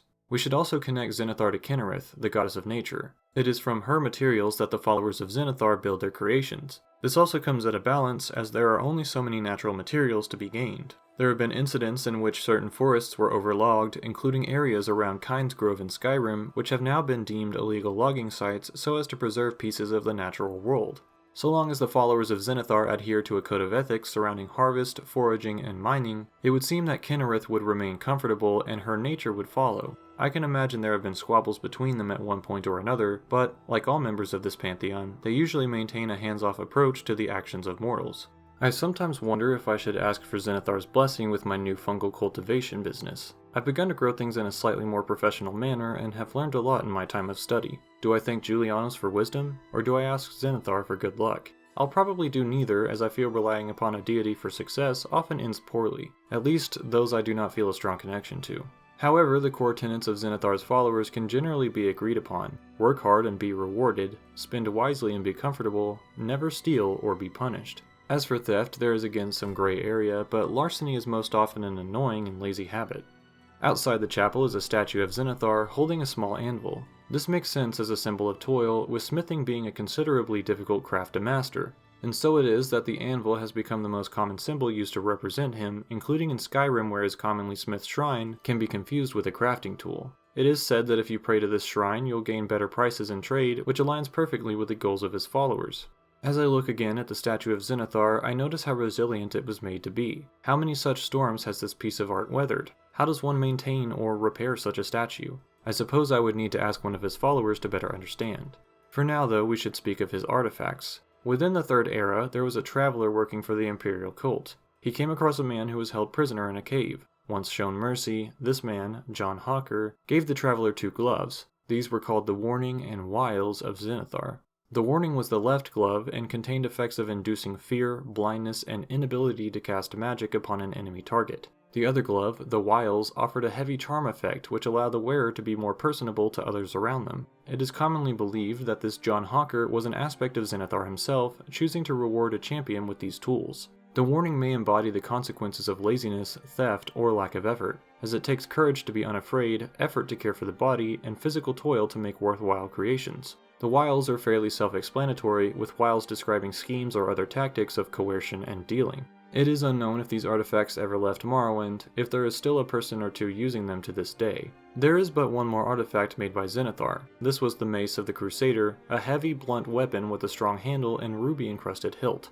Much to the joy of Arkay, it is enchanted with the power to cause the undead to flee in fear when struck. It also applies fire damage to the foe, which may prevent them from running anywhere. These were certainly used against Umaril the Unfeathered, the Aurorans, and any potential undead warriors raised by the Ayleids during the Alessian Rebellion. Indeed, there are many cursed undead that roam the ancient ruins, and there is much evidence to suggest that, through Daedric coercion or otherwise, the Ayleids were not totally averse to raising cadavers to serve them throughout the war. And so the toils of Zenithar were put to use by the mortals, who continued to use them for good works and efforts of much distinction. After my time visiting the Crafter's Sanctuary of Zenithar's Chapel, I decided I should like to visit this bookstore I've heard so much about. I also visited the Three Sisters Inn, wondering if I should wait out the storm first. While there, I was told by one of the Khajiiti sisters about the Orc-run bookstore again, and so I decided there was no time to waste. Trudging through the rain, I checked each sign until I came across a large green building. This was Southern Books, my final stop in the city. Upon entering, I stamped my feet, shaking off water to the side so as not to trip any other potential customers on this joyous, sunny day. The first thing I noticed was this beautiful bookshelf, laden with many well-organized stories in multiple copies. There were also fine decorations of pottery about, along with some paintings perhaps done by Raith Lythandis or his father. It took me a moment to remember the fact that this bookstore was run by an orc of much discussion. Some said it was a surprise that he should be running the store. Others said he always seemed spoiling for a fight, regardless of the calming nature of a good read. Still more spoke simply of his good prices. None of this prepared me for Bugat Gerbol's temper. Yeah, buy a goddamn book. It's a bookstore, ain't it?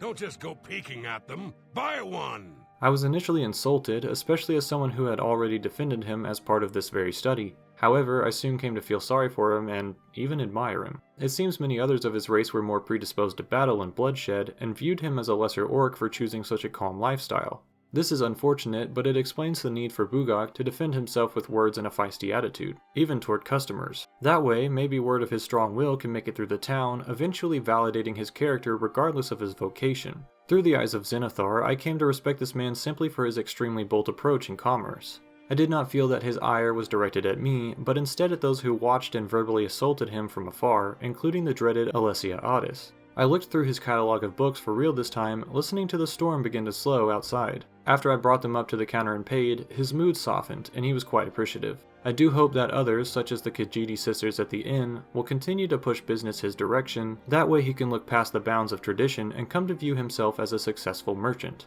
Without his assistance, I feel this study would lack substance, and I may have had to pay more for these sources of information elsewhere. I truly thank him. And Bugok, if this study somehow finds itself in print at your bookstore, I hope you're inspired to continue being yourself and sharing your good works with the people of Cyrodiil.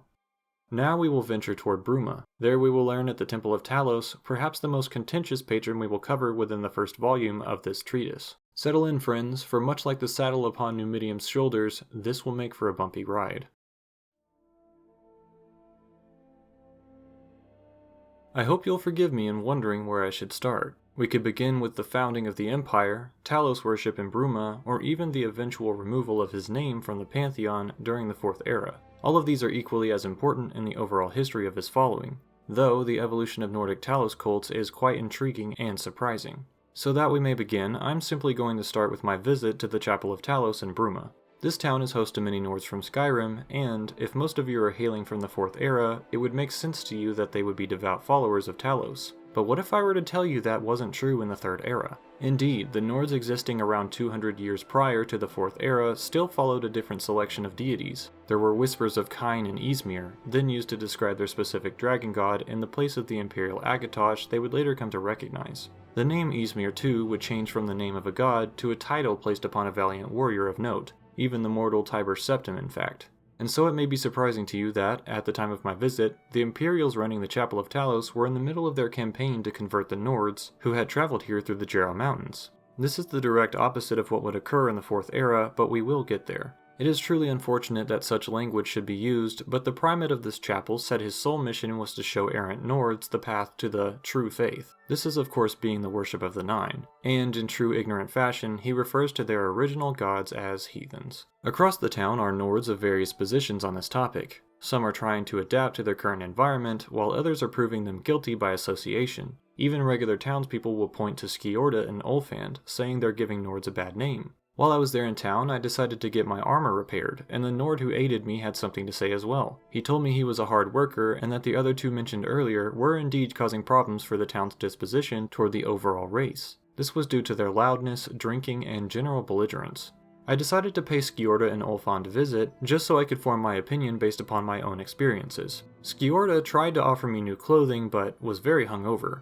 Ulfand was more sober, but pointed to the prudish nature of the Imperials as the source of his disdain. He also hinted at his lack, or minimal level of religious servitude, stating that this may be the reason the others are so upset. They're simply unable to let themselves have fun. I do believe there is something to his statement, although I would not condone late partying at all hours to disturb one's neighbors, especially if you're new to town and there are other Nords trying to integrate into that society. It was all this bickering that made it difficult for Nords to leave their central totem animal religions behind, allowing themselves to be converted to the divine faith of the Imperial province of Cyrodiil. And the local rumor mill does little to help either side, with the lead priest of the chapel himself discussing slander of a local Nord woman with the innkeeper of the Jarrow View. Edification of the errant Nords indeed. Anyway, I should share what I learned from my time in town. Talos goes by a few names: Stormcrown, the Dragon of the North, Ysmir, and more. During his mortal life, he was called Tiber Septim and managed to conquer all of Tamriel at one point, thus founding the First Septim Empire. It is this connection that led him to become revered as a divine among Imperials, as well as stories of his extreme successes during his mortal life. It is very ironic then that they would later come to remove him. But before we get to future events, we should cover some historical information found in books throughout Tamriel. The first is a story called the Arcturian Heresy. It is a little hard to follow at times, but I'll do my best to explain the highlights. There once was a man named Hjalti who hailed from the high rock city of Alkair. He was a great warrior, very skilled with a blade. He also commanded much attention and seemed incredibly charming to whoever he would speak to. At one point, he led the Colovians and Nords to defeat the Reachmen in Skyrim. This would prove a point of pride for Nords in the Fourth Era, who still contend with the Forsworn there today. Between battles, Hjalti and the other warriors would rest at camp. One night, while all the others were asleep, a storm came along. A voice came from within the rumbling clouds, speaking to Hjalti. It offered aid against the enemy. Hjalti roused his men and told them of their newfound help. With it, they were able to rush the enemy army's gate, and Hjalti, using the power of the storm as Thuum, blew down the gate, allowing all the warriors to clash. It was then that the Nords began calling him Talos, or Stormcrown. Following these victories, Hjalti led many groups of warriors across Tamriel, settling squabbles large and small. He eventually unified the western reaches of modern-day Cyrodiil. All of this was done while Hjalti was the general for a king, and it is said in this story, but notably no others, as history is written by the victors, that Hjalti murdered the king as soon as he was to be crowned. His reasoning must have been that the successes were his own and that he deserved the placement. His battle mage, Zurin Arctis, must have agreed as he placed the crown upon Hjalti's head, and so Hjalti was crowned as Tiber Septim, the first ruler of the Septim Empire. At this point, much of Tamriel was under his control, including all the lands of the races of humanity. Looking toward Morrowind, Tiber Septim was initially worried of the power of the tribunal who lived there. Still, he was told of major ebony deposits by his scouts, and so he sent his armies anyway. The tribunal were said to have given up against his power, hence why Morrowind is considered an imperial province today. Septim agreed to leave their personal temple religion in place, as well as the tribunal's roles as gods to their people. Of course, the three accepted this deal as they would maintain divinity and servitude while reaping the benefits of major trade expansion. After this, Tiber Septim began to feel weary about the idea of pushing for further conquest. Certain segments of his empire were already said to be rebelling, but sometime during this period of uncertainty, he was notified of trouble brewing. The Dwemer pieces of the Numidium had been found. This Numidium was a giant robot-like construct of unimaginable power, and the secular Dwemer had created it to be a new god, powered by the heart of Lorkhan itself. The Deep Elves had then planned to take the Numidium against all of Resdayn, conquering it. This of course did not happen, as the Dwemer disappeared as a result of the events at Red Mountain. Thus, the Numidium was not finished in time to use. The existence of this weapon refueled Septim's desire for complete control, even over the tribunal which he had all but subdued. He began to lust for power even further, according to this book, and even slew his battle mage Zurin Arctis, hence the Arcturian heresy. His wisest counselor was now dead, and not only that, his powerful soul was trapped within a soul gem, later called the Mantella, as it would be used to mantle the Numidium in lieu of the Heart of Lorkhan, which had not yet been found. Much bloodshed followed this horrific event. The Numidium, under the control of Tiber Septim by way of a Dwemer controlling rod, was now forcing all other provinces into submission. As it finished its journey, it came to Somerset Isle, where an unnamed wizard apparently blasted it apart. It had been falling into disrepair thus far, and lasted just long enough for Tiber Septim's conquest. There are those who question how the warp in the west plays into the whole thing, but there are just as many theories as there are stars in the firmament. The falling debris of the Numidium crushed the wizard that destroyed it, and the Mantella, the soul gem containing that of the Underking, was lost to the sea. From this point forward, Tiber Septim ruled all of Tamriel. He grew to the old age of 108, a very long time for a human, and so it was that he conquered the entire continent and reaped the rewards. Some say there can be no sure idea of which soul was embedded in the Mantella, whether it was that of the Underking or even some part of Tiber Septim himself. What most people within the Empire take from the story is that his ascension to godhood was the will of the Divines, and that this empire was supposed to happen. This could be seen in our discussion of Akatosh and his vital role in maintaining their strength as a faction. But still, after generations of stories, enforced laws, and so many different societal problems, it makes sense that different groups of people would be left with conflicting interpretations of the historical accounts. Next, we should speak of one of his legendary battles, that of Sancre Tor. During his conquest of the races of man, there was a battle around a place called Sancre Tor, which once belonged to the armies of Talos, but now was a location where Nords and Bretons had allied to defy his forward momentum of imperial conquest. The allies of the fort did not take him seriously, as his army was trying to assault the fort in the dead of winter, with little supplies or training for his warriors. Unfortunately for them, one of the Bretons within Sancre Tor betrayed the others, revealing a secret magical entrance in the rear of the fort. This allowed then General Talos to lead his troops around and into Sancre Tor, while others distracted the forward garrisons. There were few guards within, as they were so sure of their defenses. Talos forced the Nordic generals into swearing loyalty to him, and the Bretons were either executed, imprisoned, or sold into slavery by those Nords, as they blamed them for the actions of the betrayer. This is interesting, as Talos himself was said to have hailed from High Rock. Just then, Talos said he got a vision of the Amulet of Kings once worn by Saint Alessia. He followed the fort passageways until he reached the Undercroft, where his ancestor Riemann III was buried. Indeed, within his tomb was the amulet. The legendary Sancre-Tor, written by Matera Chapel, posits that Talos and his warriors destroyed the fort city, abandoning it as a result. It was said later, however, that there was another battle at this site where Tiber Septim was fatally wounded, thus leading to his death and ascension as the god Talos. And so it was that Talos became one of the Divine and now has a temple in Bruma. The initial disagreements between the local Nords and Imperials must have ended soon after my visit there because, as we see in 4th Era Skyrim, the Nords are quite insistent on Talos being a core member of their pantheon. A lot can change in 200 years. Let us now visit the Chapel of Talos in Windhelm, Skyrim, and speak of what transpired between these eras. The primary issue of note is that of the treaty between the Empire and the Aldmeri Dominion. The Dominion had proven itself a force of reckoning, a competitor to the Empire we commonly know. They eventually invaded and took over the Imperial City during the Great War of year 171 through 175 in the 4th Era. Warriors of the Empire eventually reclaimed it, but decided it was time to end the war. The Aldmeri Dominion had essentially won, and, to make peace, Titus Mede II was required to sign a treaty now known as the White Gold Concordat, as that is where it was signed. The Empire kept most of its claims, but at a cost. The Blades were forced to disband. Portions of Hammerfell were given to the Aldmeri Dominion, and most importantly for our study, the worship of Talos was banned across the Empire. This was seen as a slap to the face of all human races, as their ancient ancestors had fought for their freedom from the Aldmer long ago. This choice seemed deliberate from the Altmer, who fancy themselves the descendants of the Aedra, and are forever angry that they were separated from their divinity. Many say the Dominion is simply jealous that a human was granted divinity when their race was supposed to hold that claim to ascension. Others say it's unfair for any one race to say that one of their people should be worshipped as a god by the others. As someone who does not follow the Aedra, I'm not sure what to add here. I think the terms of this agreement were certainly made by the Dominion to reduce morale, and sow infighting among the wounded Empire, which it certainly has. This led to a civil war between the Stormcloaks of Skyrim, who had become so accustomed to the Ninth Divine that they had assimilated him into their own histories, and the Empire itself. Much death has already come from it.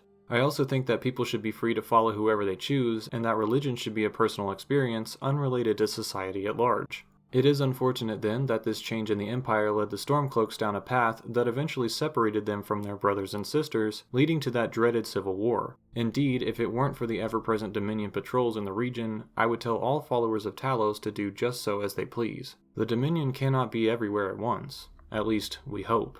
Something else that further upset the Nords of Skyrim was the release of a book titled The Talos Mistake. In it, a woman named Leonora Venedis, self-appointed Imperial liaison to the Aldmeri Dominion, writes what some consider propaganda to the people of Skyrim. She essentially tells people to approve of the decision and that the Empire was wrong to allow Talos to join their pantheon at all. She says his addition took focus away from the other divines that were always known as true, implying that the ascension of a human to godhood was blasphemous. One must wonder how much she was paid by the Dominion to spread this propaganda around. As for myself, I have never cared about Talos. What I do care about is the worrisome fact that the Empire is now cowering to the mighty force of the Dominion. Who knows what concessions they will be forced to make next. If it were my choice, I would tell all the people of the Empire to band together and protect themselves from the Dominion. We have come to know a calm, simple life as a result of the Empire's reign, whether it was founded upon good principles or greed. Still, the advancement of the Dominion threatens many things we know. It is difficult to say what we will lose next if the very gods people worship can be controlled.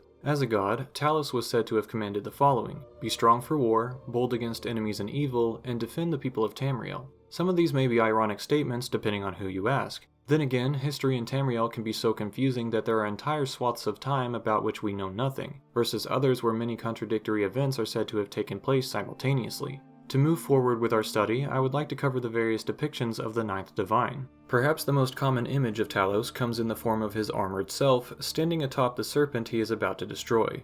This serpent is said to represent Lorkhan, drawing parallels to the Yokudan ancestral myth, interestingly enough.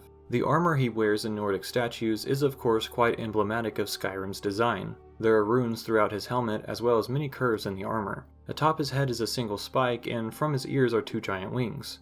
I don't know if it's just me, but it seems somewhat ironic that Talos, as viewed by the Nords, has two wings that could easily be paralleled to the natural ear shapes of elven people, especially when they're so opposed to the Dominion. I guarantee the Dominion's followers have made this same connection in order to anger Nords throughout the region. Either way, this is the most common depiction of him as a statue within Skyrim, but there is also a smaller icon used to represent him. The icon takes the shape of a sword/axe hybrid that is planted in a lantern.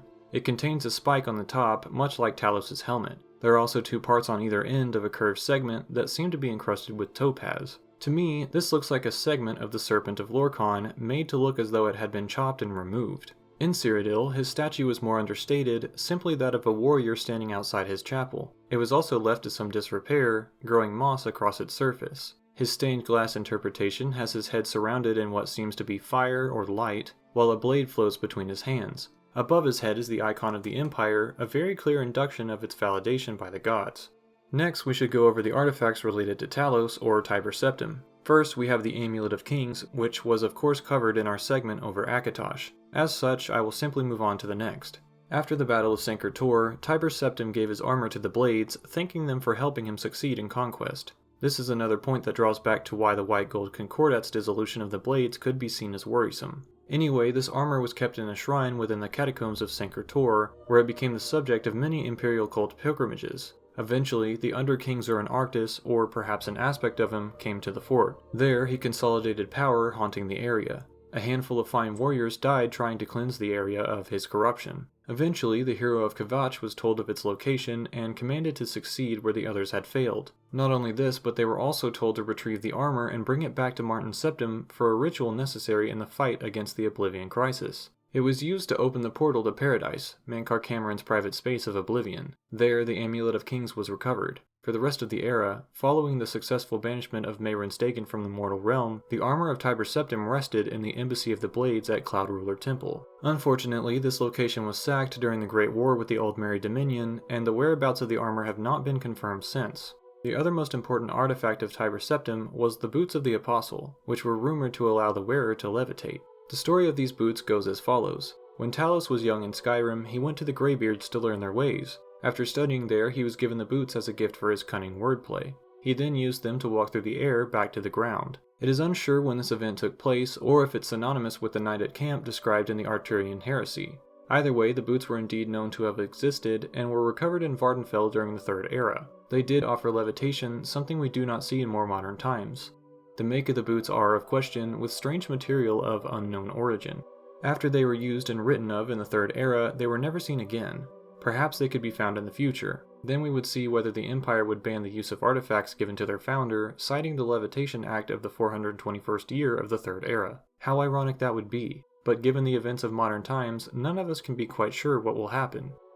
The following of Talos is incredibly contentious and subjective. It always has been. If I were to summarize my opinions on the matter of the Empire's ban on Talos worship, I would simply say that I'm worried. Worried at the prospect that they will now forcibly punish the following of different deities, depending not on their own whim, but that of a faction they are very, very afraid of.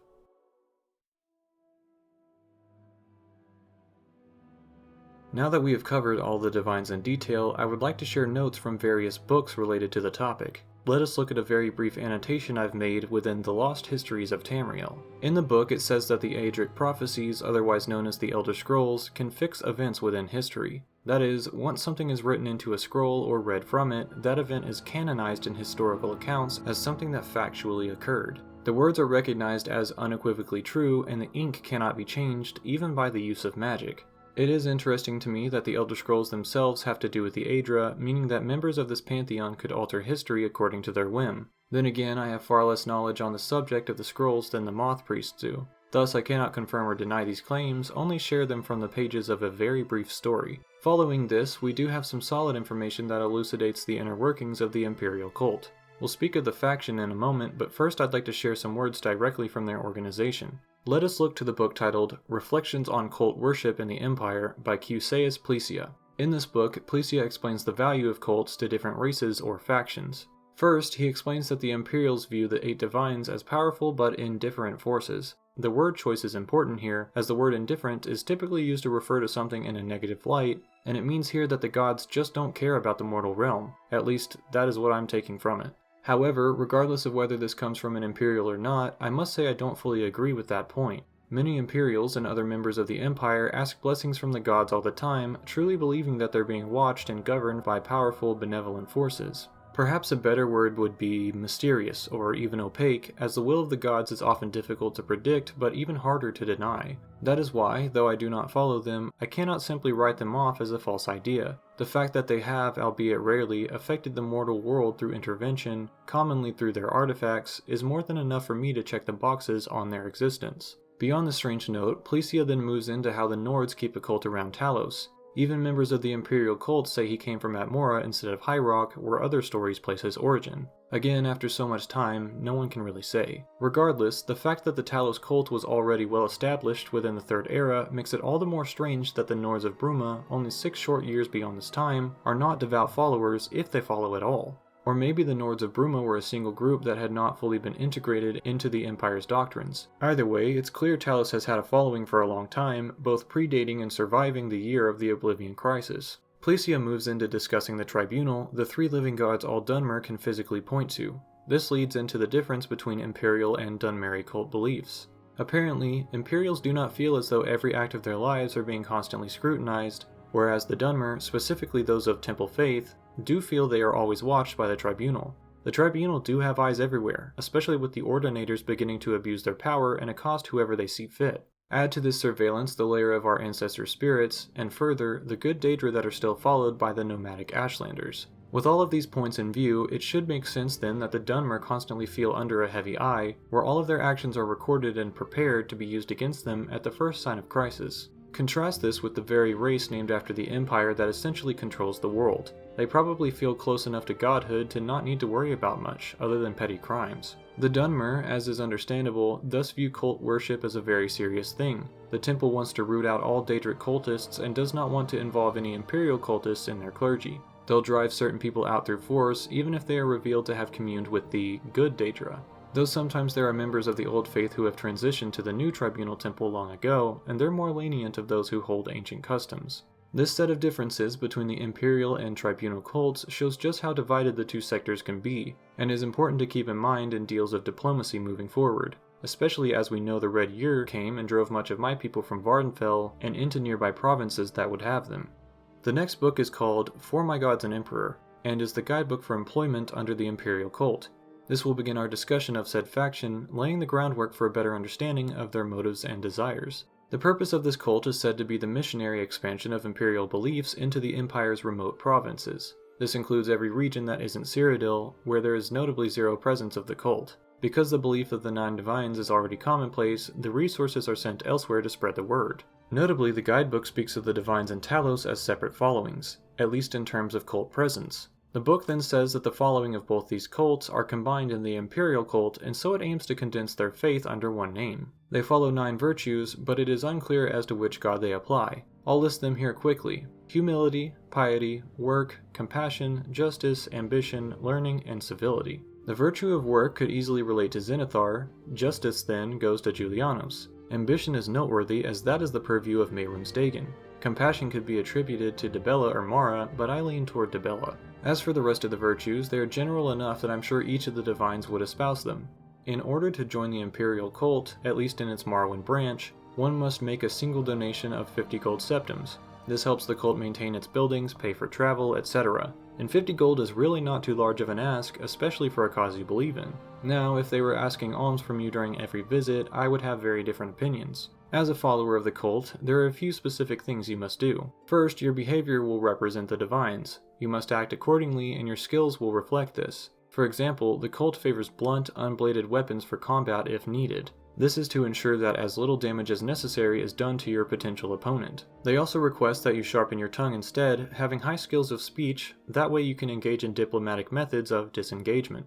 As a new member of the cult, you'll receive a discount on the Imperial altars. This drops from 25 to 10 drakes, over 50% off. These altars are a boon, offering cures to disease, poison, blight disease, and restoration of your natural abilities should they have been cursed.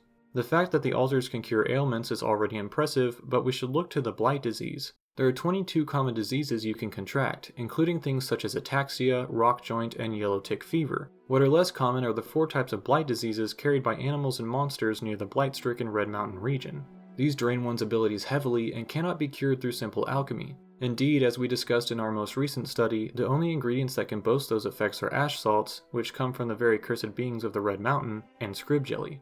To make this potion, you have to kill a defenseless creature as well as enter the Red Mountain, kill its mind-warped denizens, and escape unscathed. I'm not sure which is the hardest of the two tasks. You may also recall that Jabasha is working with a special species of plant he named Charles, which produces an ingredient he called meteor slime.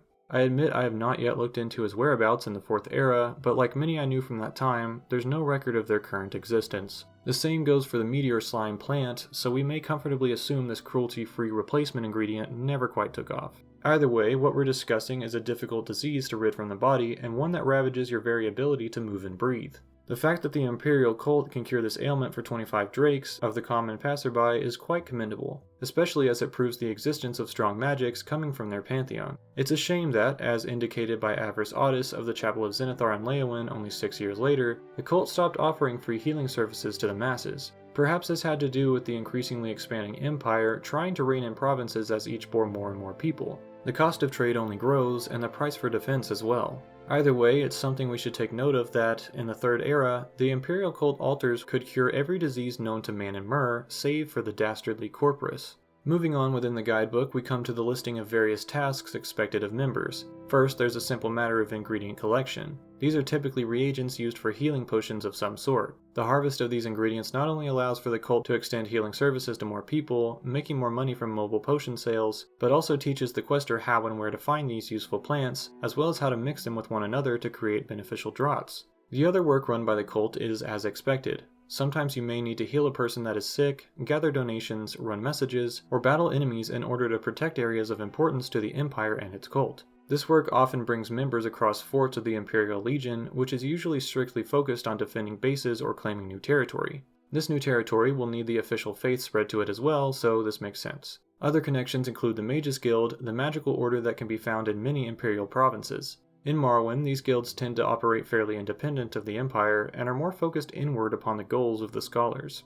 The cult also has a friendly connection with House Lalu, which of course monetarily supports the Empire's presence in Morrowind, to the chagrin of many. Other than these groups, perhaps the most interesting is that the cult is said not to be totally opposed to the Thieves Guild. Apparently, they do not outwardly condone the actions of the group, but they admire how the guild uses their talents and funds to boost the economy and aid in the spread of Imperial values. Indeed, this seems completely contradictory to the whims of Zenithar or the mercy of Stendarr upon others. The Thieves Guild does typically aid the poor, but not always, and their actions could lead the victims of repeated crimes to meet that very fate. Perhaps understandable is the cult's listed respect for House Redoran and the Morag Tong, two institutions that carry out law in their own way. The cult may honor these groups out of fear for what would happen should they not. If someone of their order is marked for death by the Morag Tong, there is no saving them. What would they say then? As far as opposing factions, there are 4 listed here. House Telvanni, known to hold slaves and disregard the Empire's other laws, are pretty much despised by the cult, though I am not sure which of those 2 reasons they care more about. This is followed by the Kamanatong, which is completely against the Thieves Guild, with whom the cult has an understanding. They also oppose other religions, such as the Ashlander Velothi ways and the followings of the Tribunal Temple. For the Ashlanders, I believe the cult dislikes their following of Daedra, which members of the Imperial system usually consider to be a wholly evil pantheon. And of the Tribunal, the cult notes a complete disagreement and lack of partnership. The temple does not and will not submit to the so-called true faith of the Divines. Now that we have covered the official documentation provided from the guild, I would like to share what I've learned through my own visits, as well as the word of mouth from one of their acolytes. Although the religion of the Nine is so widely professed by the Imperials, I had a bit of difficulty in locating their headquarters. Although I tend to stray away from law enforcement, I went ahead and asked a guard about their whereabouts. He pointed me to Ebonheart, the primary Imperial city located in Vardenfell. Apparently the chapel was in the deepest reaches of the castle proper, and I had simply missed it as a result. And so I went, traveling past the aforementioned shrine of Akatosh, beyond the home of Morrowind's most prolific salt rice bread baker, and into the maze of Imperial walls that was the Ebonheart Castle. Beyond the door to the west was a small, nondescript tower with a single guard posted outside. He regarded me with indifference, and I entered to find a small blue room that was filled with people. The first of these was Kay, a red guard who happened to be the same person that gave missions to my source. These we will discuss shortly, but first, I wanted to express the feeling of the atmosphere. The room was lit with a blue ambience, and every wall was covered with a tapestry. A handful of the Divines were represented here, including Stendarr, Julianos, Zenithar, whose tapestry resembles a buttered muffin, Arkay, Mara, Dibella, and Akatosh. Notably, there is no clear representation of Kynareth or Talos. Perhaps these are implied, with Kynareth being the air in the room and Talos being manifested by the very Imperial walls I stood within. Regardless of the reasoning, I found it interesting that these were the only two missing. On the floor were warm-colored carpets upon which sat pews for cult services. On the altar were candles, symbolic bread, and a plate full of tithes for the 9. The altar itself stood as a large block from which all the healing could be channeled. It made for a strong centerpiece, along with the silver plates and candelabras. The mood of the room was calm but devout, and although the benches were currently empty, that did not mean they were always so.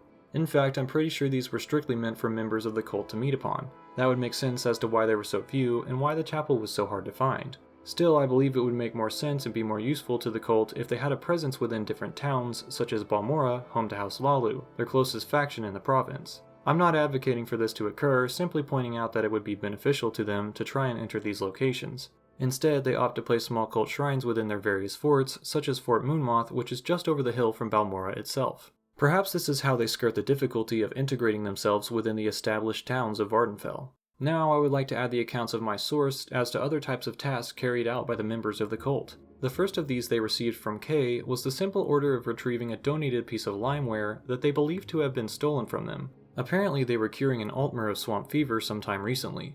The last time this limeware was seen was during his stay, and the piece itself was a donation from an important benefactor to the cult. As such, they had no choice but to see if this Altmer, Carriorel, had taken it. Of course, they did not speak on this matter with anger, just with the request that he return it to the cult headquarters. My source spoke to other Altmer in the nearby Hawkmoth Legion garrison and was told that Carriorel lived in Narmak, which makes sense combined with the disease he was healed of. Following this trail, my source encountered an irritable Carriorel on the docks, then was forced to sneak into the Altmer's house and take the item back. This sort of mission was already not clearly explained in the guidebook and set the precedent for unpredictable quests to follow. One of these included clearing out a haunted house possessed by the spirit of a dead Dunmer who had been buried in a large tomb below its foundation. Another involved the killing of a Daedric Coven member who had recently moved into an egg mine, using that as a base for rituals. It was never disclosed as to what Daedric patron she followed, but I'd hazard a guess that it was Molag Bal, since she apparently came from Ashalmawea nearby. As Molag Bal is indeed a dastardly individual, my source felt no shame in cutting his followers down. The final mission I was told of involved the location of cult materials on the body of an ill-fated adventurer who flew too close to the sun. This is not a distant metaphor, as his body was found on the peak of Mount Cand, with his armaments still intact. This gear was apparently blessed by priests of the cult, and each piece carried a small enchantment to certain attributes, or even the detection of enchanted pieces themselves. Beyond the story, I've also heard tell of an Argonian cult member who could speak to spirits. This is quite interesting, but I unfortunately did not have time to confirm these rumors. I left the cult chapel with a better understanding of their specific practices, how the cult upholds itself and its values, how it aims to help the people around it by healing them of their afflictions, but I still couldn't shake the feeling that this cult would never take a hold on the masses of Vardenfell or Morrowind at large. Perhaps that was mostly due to hindsight, being able to travel across the eras and see the faulted plans of many different groups. Now, as our final faction of discussion for the day, I would like to talk about the Knights of the Nine, a failed order reborn from shared care and appreciation for benevolent values.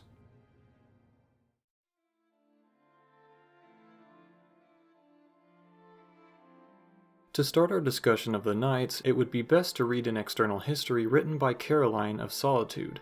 In the 111th year of the Third Era, Sir Amiel Lannis founded the Knights of the Nine, a holy order dedicated to the cause of the Divines. During the height of their success in spreading good works, they came to be emboldened. They read of the relics of the Divine Crusader Pelena Whitestreak, and decided they would journey to retrieve them. Sir Amiel led the knights to defeat a dragon at Elenglen, an Ayleid ruin that still exists today. Once the dragon was slain, the knights plundered into the ruins to find the cuirass of the Crusader still intact. This was a boon to all of them, and it was decided that Sir Amiel should wear it during the hunt for the rest. They continued gathering relics bit by bit until the War of the Red Diamond began. This concerned the war of succession between different members of the Empire, and was named after the Red Diamond due to its symbolism to the entire faction. Unfortunately, some members of the Knightly Order saw differently on the matter of who should be Emperor, and they left to fight for one side of the war. Of course, they took relics with them. This included Sir Beric Vlendrel, who took the sword and greaves with him. Sir Beric ended up on the winning side of the war and kept his relics beyond that point. It was he who decreed the end of the Knights of the Nine, although it was more of a formality since the order had all but ceased to exist. One of the last members, Sir Casimir, struck a beggar down in anger as a result of wartime trauma. When this happened, the gauntlets fell right off his hands in a chapel, and his entire family line was cursed for his misuse of the relics. No one had been able to lift them since. Sir Beric took the sword and greaves to some unknown location. All that was left at this point was Sir Amiel, who was said to still live alone at the Lost Priory some 30 years beyond the end of the Order. Nothing ever came of the group again, and so they faded into history. Of course, this did not last forever. During the late Third Era, the hero of Kvatch proved themselves a holy warrior by heeding the words of a seemingly mad prophet. This man heralded the return of Umariel the Unfeathered, the ancient enemy of Pelennor Whitestrake. And, just as he predicted, the Chapel of Anvil was sacked by Aurorans, Daedric beings of Meridia with whom the ancient Ayleids had made a pact. The chapel hall was filled with corpses, and red blood covered the ground in cryptic runes of an ancient language. The hero of Kvatch followed the prophet's instructions, visiting every single way shrine within the region. This way they could prove their faith to the Nine while also ridding themselves of any negative histories in the eyes of their gods. After completing their pilgrimage, they were said to have been visited by the spirit of Pelennor Whitestrake himself. This, of course, cannot be confirmed by any clear means, but it would be difficult to otherwise explain how the hero of Kvatch learned of the corpse of Sir Amiel Lannis. Pelennor also explained that although he killed Umariel's physical body, the Daedric being was allowed to return to oblivion and recuperate before his current assault. And so, in the hopes that the hero could kill Umariel once and for all, Pelennor Whitestrake told him of a shrine created for him by his friends in the past. It was here, deep in Venua, where the helmet of the Crusader rested. Before they could reach it, the hero saw the remains of Sir Amiel Lannis. Upon his body was a journal which, thankfully, the hero of Kvatch committed to paper for posterity before their eventual mantling of a certain Daedric prince. In the journal, we learn that Sir Amiel was stricken down on his way to reach the very helm we saw above. It begins with his description of the sad, lonely sound of pen on paper in the Silent Priory just as he wrote these final lines. He was still able to make it into the ruins, which is admirable. In Sir Amiel's own words, he was now the last knight of a failed order. He had no idea as to where Sir Beric went, and all of his old companions were either dead as a result of the war, or they had moved away. Lannis recounts that he wore the cuirass, as Vlindrel wore the greaves and carried the sword. He explains that he didn't think they should allow the relics to gather dust while they searched for the others, and for this he blames himself. If he didn't suggest arming themselves with the equipment, the pieces would never have been used in a civil war, or to strike down a poor beggar in a chapel. At least, these were his points of view on the matter. He then says he would not blame Sir Beric for what happened, that only he was deserving of that burden, for they were the last two alive at this point, as far as he was aware. In case he died during this quest undertaken at old age, Sir Amiel noted a few things. The basement of the old priory would only open upon recognizing his signet ring, which slotted into the floor, revealing a stairway. In this basement, the other primary knights were interred. All of their bodies were recovered after the war, from sickness or whatever else may have done them in. This was the work of Sir Amiel, trying to atone for what he felt were his sins to bear, and so they all rested below the priory. This information was very important to recover, as without it, and the vision of Whitestrake leading them here, the hero of Kvatch would never have found the relics and slain Umariel for the final time. Sir Amiel's journal was dated the 153rd year of the Third Era, 42 years after the initial founding of the Order, and 280 years prior to the hero of Kvatch finding it. Before we close the first volume of our study on the Pantheons, I would like to briefly discuss the events of the hero's time rebuilding the Knights of the Nine in earnest. After recovering the helm of the Crusader, the hero did indeed visit the Lost Priory, which was in much disrepair. The plants were all dead, the bricks crumbling, and the chapel exuding a deafening silence. What did not help was that there was also an Oblivion portal right nearby. This was of course closed by the hero, which we can be thankful for. The inside of the priory was just as disheveled, with paintings having tilted over time, as well as cobwebs growing among the sparsely decorated walls.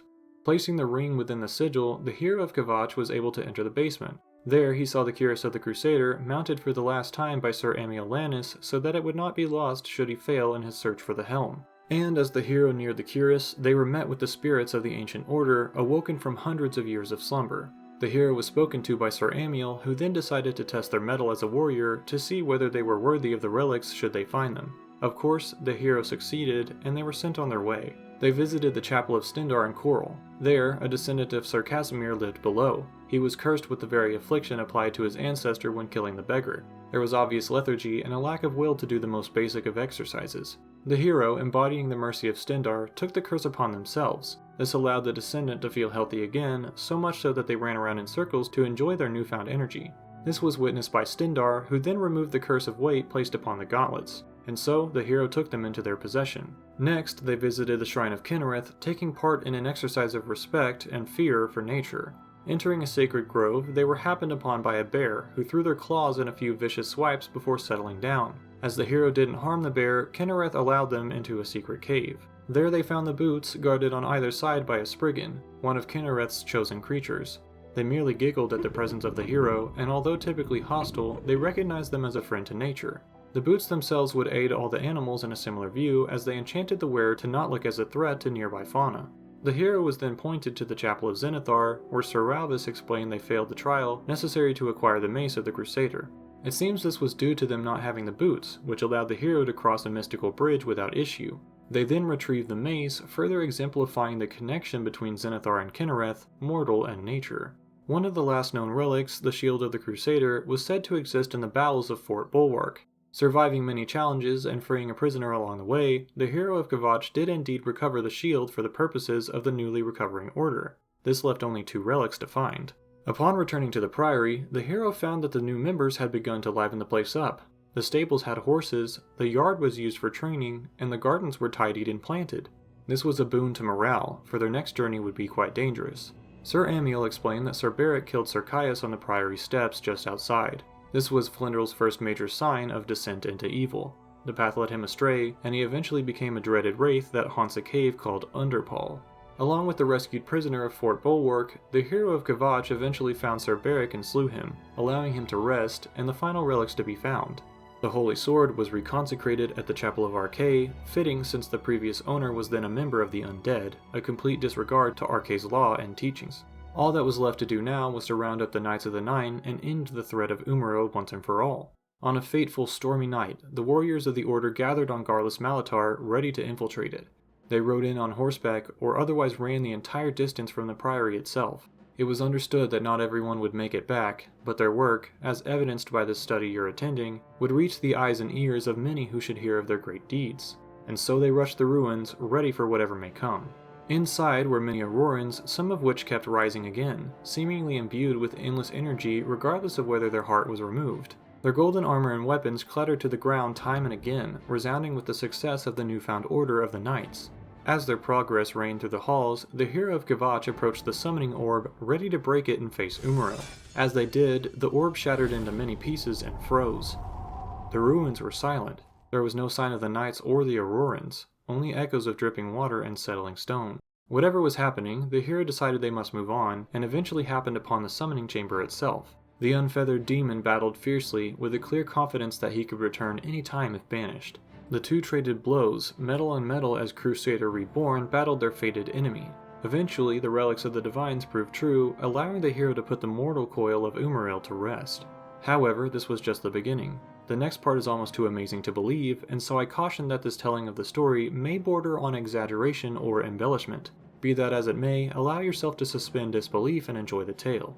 Entering the sky above Cyrodiil, the old battleground of the Alessian Rebellion, Umaril and the new Divine Crusader battled once more. There was no ground below them, only a sky offered by Kynareth, a sun offered by Magnus, and the relics of the Divines clad upon the body of a chosen hero. Scorching Umaril the Unfeathered with fire, slashing with holy steel, and defending with indestructible faith, the Divine Crusader battled with the talent of Pelennor Whitestrake himself. Dealing a final blow, the Crusader fell through the sky, not followed by the mangled corpse of the enemy. Below them was the White Gold Tower, the location at which Pelennor Whitestrake was finally killed and dismembered, his body parts being viciously removed and sent to different Ayleid ruins as a cruel act of hate. But now, it seems all was well. The hero was mystically returned to the basement of the priory. Even the spirit of Sir Barrick Flyndrel was now at peace, thanking the new Divine Crusader for their efforts. The hero then looked up through the stained glass, a permanent memory immortalizing the actions of the Knightly Order and their defeat of Umaril the Unfeathered. The relics, together once again, were all kept by the hero of Khajiit as far as we know. Their members were surprised to see them alive, especially after they disappeared from Garlus Malatar. The knights had thought themselves having failed, and returned to the priory to heal and consider their next move. They were elated to find the Divine Crusader not only alive, but telling them of Umaril's final defeat. And so it was that the Crusader ended Umaril the Unfeathered, finishing Pelennor Whitestrake's holy quest and providing strength to a thought-lost order. As mentioned before, it is unclear where the relics went after the crisis and eventual visit of the Crusader to the Shivering Isles. Perhaps the relic would be found again someday, and the Order would continue to prosper. Indeed, the faith of the Divines is still alive in the Fourth Era, 200 years later. Still, I do wonder how the Crusader, if they or their next iteration should exist still, would react to the removal of Talos from the canon pantheon. Would they embark on another quest to end an elven threat? perhaps that of the Thalmor? It would be interesting since we now know of the heavy burden they are placing upon the Empire. You may ask, as a Dark Elf, how could I side with the Empire over the Dominion? Well, for starters, I don't fancy myself a descendant of the Aedra. I also enjoy the benefits I've received as a citizen of the Empire, whether I follow a member of a different pantheon or not. If the Divine Crusader were to enact vengeance upon the Thalmor and the Dominion's overreaching warriors, I do not think I would stand in their way. However, I should clarify that they might follow the actions of the Third Era iteration, not the bloodlusting rampages of Pelennor Whitestrake that voided entire continents of life, even innocence, which include many of my ancestors. Although our breakdown of the Knightly Order was brief, I do hope it was informative. Some part of me hopes they're still out there performing benevolent works. Tamriel is always in need of kind people, regardless of which pantheon they follow, and as the times become uncertain once more, it's up to the individual to care for their neighbor. This world, be it created by Aedra, Daedra, two rivalrous brothers, or even a giant celestial serpent, is ours to share and shape. I should hope that we follow positive virtues in helping each other maintain it, and for many of these, we can thank those who follow the Divines.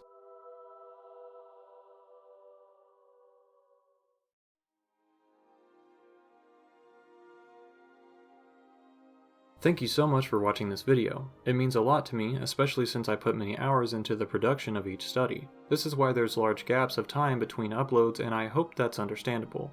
Before my final thoughts, I also wanted to thank my patrons, Rachel and Rumor Raisin, as well as the sponsor of this video, Project Orochi. And of course, you, who made it all the way to the end and made months of effort worthwhile. If you're interested in supporting me on Patreon, the link is in the description as well as the main channel page. Patreon is where I post other projects that don't quite fit the nature of the channel, such as my recent work on refurbishing Nintendo handhelds, which has been quite fun. I also have a new wave of mycological business moving along, and I'm hoping to share its growth with you across each new venture.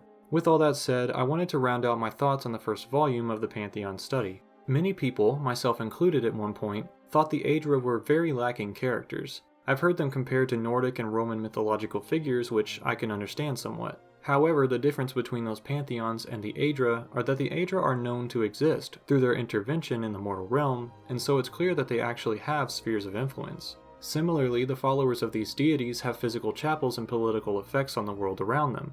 The Aedra are a pantheon that all of us fans of the Elder Scrolls can still actively interact with, whether you're gathering relics in Morrowind or preparing to defeat Umarill in Oblivion. I should also say that, at the time of this video, the rumored Oblivion remake is apparently set to release in a few months. This is all hearsay, of course, but I would really like to see what they came up with. The folks working on Skyblivion are definitely making a product of love, so I do plan on experiencing that as well. However, that project will not reach console, and people like myself who used to exclusively play on consoles also deserve to experience new iterations of media in the Elder Scrolls franchise. I'm choosing to be cautiously optimistic. Elder Scrolls 6 seems like it will only exist in the far shores, so I need to learn the walkabout in order to play it. Seriously though, I've loved talking about the deep lore with you all, and it's very fun to continue theorizing on lore that was introduced over 20 years ago. Writing in character can honestly be very challenging, but I hope the added layer makes it feel more like we're embarking on this journey together, because we are. The next volume is going to be quite large, and out of the 140 in-game books I read to reach this point, I've only covered 33 within this video. Needless to say, it will take a while. In the meantime, I hope you enjoy this study, even if it's a sleep aid or white noise in the background of your own adventures in Tamriel. Thank you all for watching, and I will see you in the next volume.